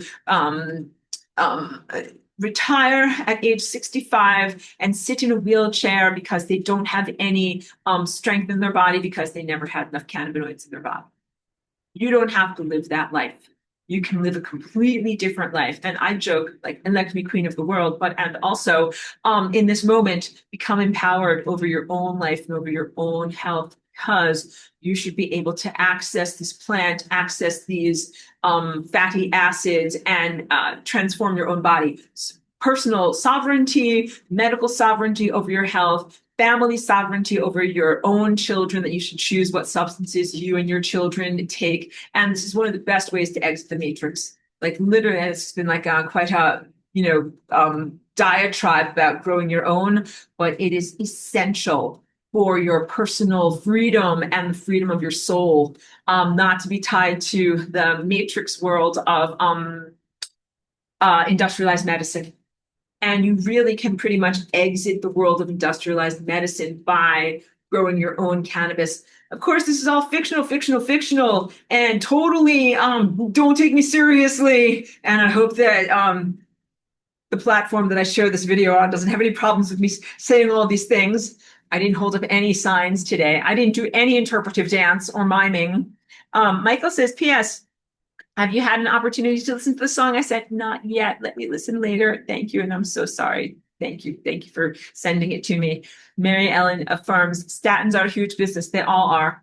All of this is money motivated. If you want to know the real reason why cannabis has not been either fully decriminalized or descheduled, or whatever is the word in the bureaucracy for what needs to change, the answer is the almighty dollar. Okay. The reason is because the current structure of hospitals, doctors, pharmacies, and medical insurance is so lucrative and beneficial to a certain level of human society that they have zero motivation or willpower to actually change it. And the change is not going to come from the upper levels of your society. It must come from the lower levels of society in order for things to change. And this is actually a moment of empowerment because, 10 years ago, what changed with CBD was because parents made a ruckus and patients made a ruckus. I live my life, and I encourage other people to raise a ruckus. You really do change by being a part of your local government or local creation and enforcement of laws. And so I'm not big on being like, get out there and vote, because I think that a lot of our voting system is totally Dominion hacked and then sent through some kind of Ukrainian server and then laundered. Like, I don't really validate a lot of what's going on in our elections, but you need to take control over your local laws, law expressions, law enforcement, and express your own truth and speak out at community meetings and change your structure of your world. And of course, I will do all the things that I can do. But also you must work alongside for the things that you're passionate about. Okay, so here's another great question. Mary Ellen says, I haven't researched yet, but what about spontaneous diabetes type 1 support pancreas? So cannabis has huge positive impacts on diabetes, prediabetes, and glycemic index in the body. Because like I told you, that Scooby-Doo character that always eats a giant sandwich that's this big, but somehow he is skinny.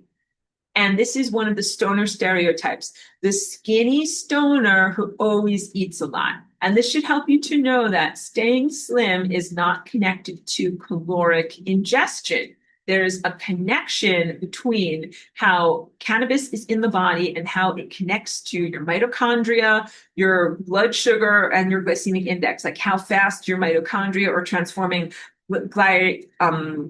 glucose into ATP and other aspects of that. So again, human science doesn't know SHIT about what your body is really doing with blood sugar, what's really causing diabetes, or what is really happening. So a lot of diabetes that develops later in life and also earlier for kids that are exposed to the stuff that goes into a lot of people these days happens from inflammation. The pancreas is not working effectively because of inflammation, and every single one of the cell membranes that are supposed to be sensitive to insulin is becoming desensitized to insulin that's not working effectively because of inflammation. So everybody who's got problems with diabetes needs to eat anti-inflammation so that, just like me, I'm not asking you to do something that I don't do for myself, and to do things that are supportive of pancreas health.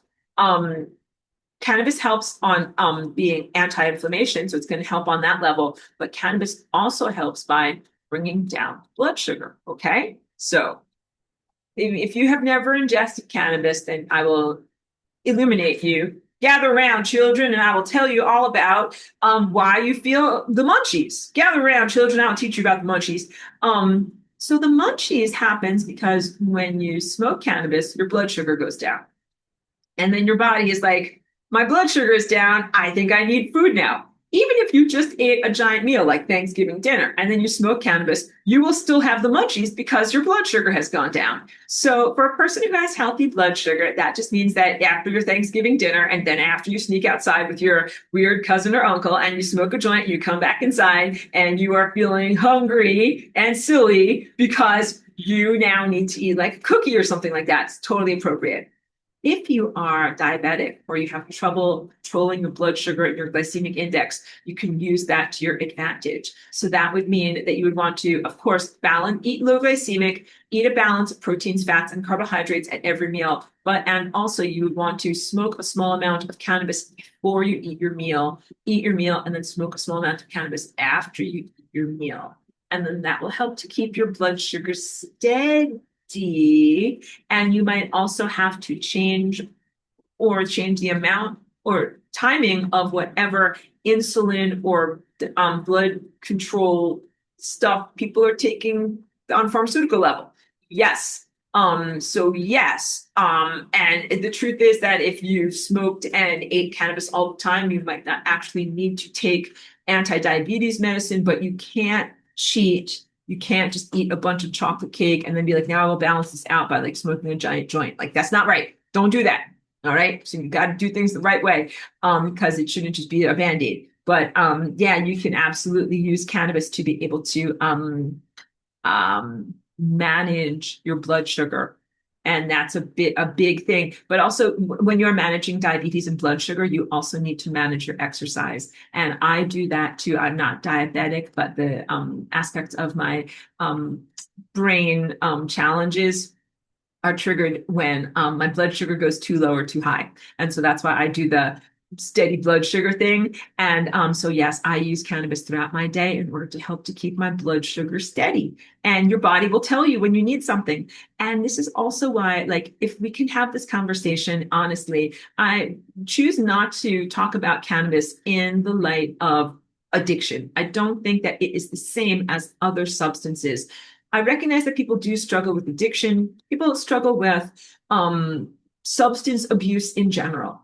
And substance abuse can look like overeating or overeating of sugar or overeating of carbs. Substance abuse can look like so many different things. And what it relates to is, people not being in control of their behavior and expressing addiction behavior and expressing compulsive behavior too. Cannabis can be a part of that. I would not advocate for people to use it in a way that zombifies you. You should not be in your pajamas smoking pot and watching Netflix every day. Even if you were independently wealthy, that would not be appropriate, but definitely not. If I was going to say this, like, girl, like, unless you're independently wealthy, you should not be in your pajamas watching Netflix and smoking pot all day. But even if you were independently wealthy and you had plenty of money in the bank, I don't think that that is a healthy and sustainable lifestyle. You should do something with your life more than that. So, you shouldn't zombify yourself. You should use cannabis in a way that is productive and that adds to your quality of life. You should always be, whatever the word is, responsible and in control of yourself, especially if you are in a position of responsibility. And that includes, being a parent or looking after other creatures. And, you gotta keep your stuff together and be a good person. And you also have to, of course, like, rise to the challenge of life. Like, you have to clean your house and do laundry. Like, you have to do these things. That might seem simple to articulate that, but when I lived in Northern California, I met a lot of people that were very checked out on life from their use of cannabis. And I think that they would have checked out on life and used any substance, but they were using cannabis in order to stay, completely disengaged and not have a, good quality of life. And I'm not advocating for that at all. So I think that something has to be said about that. And also, I do not consider cannabis to be in the same category at all as alcohol. I think alcohol is inherently destructive and will not bring you towards enlightenment and will not bring you towards a closer connection to the sun and the stars and the world of pure light. And I think that cannabis can, and it does. But also, I don't think that you can just smoke a joint and think like, there you go, like no effort is required. And now I'm enlightened and everything is fine. Because I think that that is also like very extremely reductionist. So you guys got it because you're in my class and you've taken the time to absorb all of the subtleties of what I've said to you here. I would encourage cannabis in the expectation of how people look at pharmaceuticals, which is basically this pill will fix everything. Like I change my behavior zero. I change my mind state zero. I change nothing about me. I just take the pill and the pill fixes everything. Like, that is not what I advocate for. Do your diet, do your exercise, do everything that you can control in your life. Drink raw cannabis juice, do all the things that you can possibly do. And then literally that, changes most of the things that are within your control. But yeah, no, you have to be willing to give up bread if bread gives you seizures, like, don't eat bread. Like, it's such a simple thing. And that was my life for a very long amount of time. So I didn't talk enough to finish up about glycemic index, diabetes, and also hypoglycemia. I use cardio exercise to help to manage my blood sugar. So you guys know I walk on the treadmill all the time. So if I'm going to walk on the treadmill, I'm like, something, I'm going to need to eat like some grapes or some mango so that way I have blood sugar to be able to walk on the treadmill for 3 hours. If I'm not walking on the treadmill, maybe I won't eat that mango because it's got a lot of sugar in it. Like, you guys all have to get to know your own body, how much sugar or freely available carbohydrates you can tolerate before it has a negative impact, and how that relates to your activity levels. And like, if I eat a bunch of mango and then I'm like, now I'm going to like sit around, like, that makes me feel crazy. I can't do that. If I eat a bunch of mango, I'm like, I now have to do stuff because I have a lot of energy in my body to do stuff with. So just know, like, it's very much connected to food. It's very much connected to your amount of exercise and activity. And then it is also connected to, let's talk about the type of endocannabinoid or naturally occurring chemicals. Sorry if I said the wrong words there. Because there's one that is called THCV that literally does increase your metabolism. And that one is found mostly in sativas that are not that available. Like, mostly people smoke indicas that make people feel very tired and heavy. Sativas make people feel very awake, and it increases your metabolism. So if you were a person who was struggling with diabetes or overweight or low energy, you would want to ingest THCV because it increases your glucose metabolism, gives you more energy, makes you feel more awake. And then also you would want to, after you ingest your cannabis, go to the gym or go for a walk or do something with all of that energy. So it's again, things that I'm bringing to you here today. Like please read my notes because I wanted to focus, of course, on the esoteric truths and the parallels between your own body and your own body coming back into levels of health and vitality as you manage your endocannabinoid system and how that relates to you reconnecting to like the sun and the stars and the world of pure light. But also, I'm happy to speak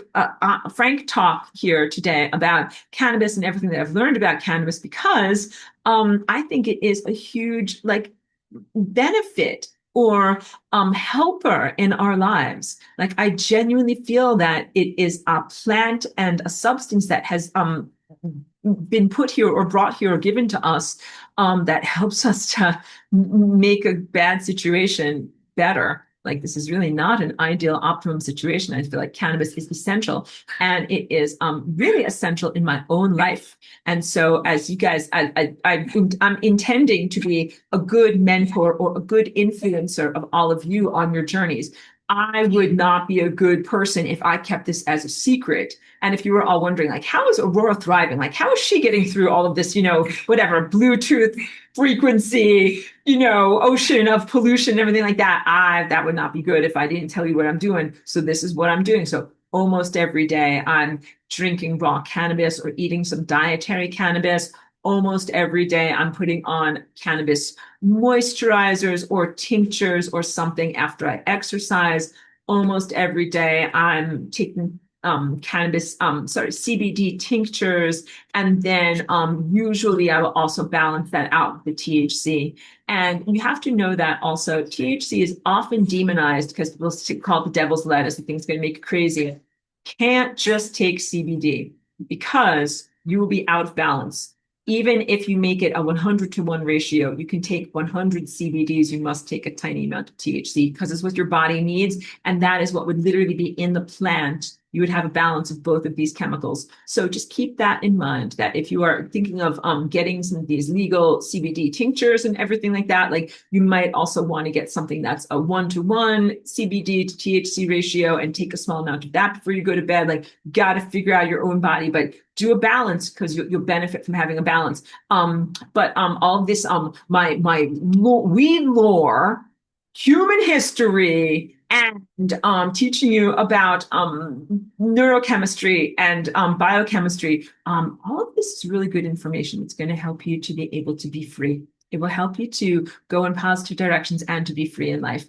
And one more brief note, and then we'll wrap things up. Brief note about like substance abuse. I recognize that there are a lot of like programs that people might be in where people are in their sobriety. I respect people. If you are in sobriety or if you're in a program where you are intentionally not taking intoxicants, I support and celebrate you there. And I would say there's a lot of value in drinking raw cannabis juice, which will not end your sobriety, and also possibly like CBD or CBG, both of which will not end your sobriety, but which can really benefit your body and help to prevent some stuff. So just think about that. Don't be extremely extreme by saying like always and nevers, and recognize that there are forms of cannabis that are not psychoactive, including topical, that can really benefit you even if you're in recovery or exploring sobriety. I absolutely love after I exercise putting on the topicals, and also there are a lot of good ones that you can put into your bathtub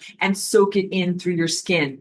Got to do this, guys. Got to do this. It's really, really good. Okay, so that's it. And also, we'll conclude Aurora's weed stories by reminding everyone: always stay legal, kids. Never do anything that's illegal, and that's one to grow on. Ding! Okay, we're done. Thank you. All right. So, all jokes aside, thank you very much. And of course, if you guys have any other questions or comments, and I should just check very briefly. I make sure I got through most of my stuff in my notes, but I always send out the notes. I think I'm just making my most ridiculous. Yes. I'll definitely read my notes. There's a lot of good stuff in there. No, but I did talk about all the most important stuff. Okay, so as always, there's always going to be a lot of things that I can't have time to talk about, but my notes from 10 years ago actually are very good and are very valid for this. Okay, so let's wrap it up, and that way Chiki and I can go out and get some good exercise. Thank you very much, everyone. Thank you for being in my class. Thank you for listening and for your attention. And also thank you for the positive good wishes on my walk-in day for today, a day that is sometimes a little bit emotionally vulnerable, but we are making it a positive, happy day. So thank you for celebration and for hearing about my life story. All right. Have a beautiful night, everyone. Thank you so much.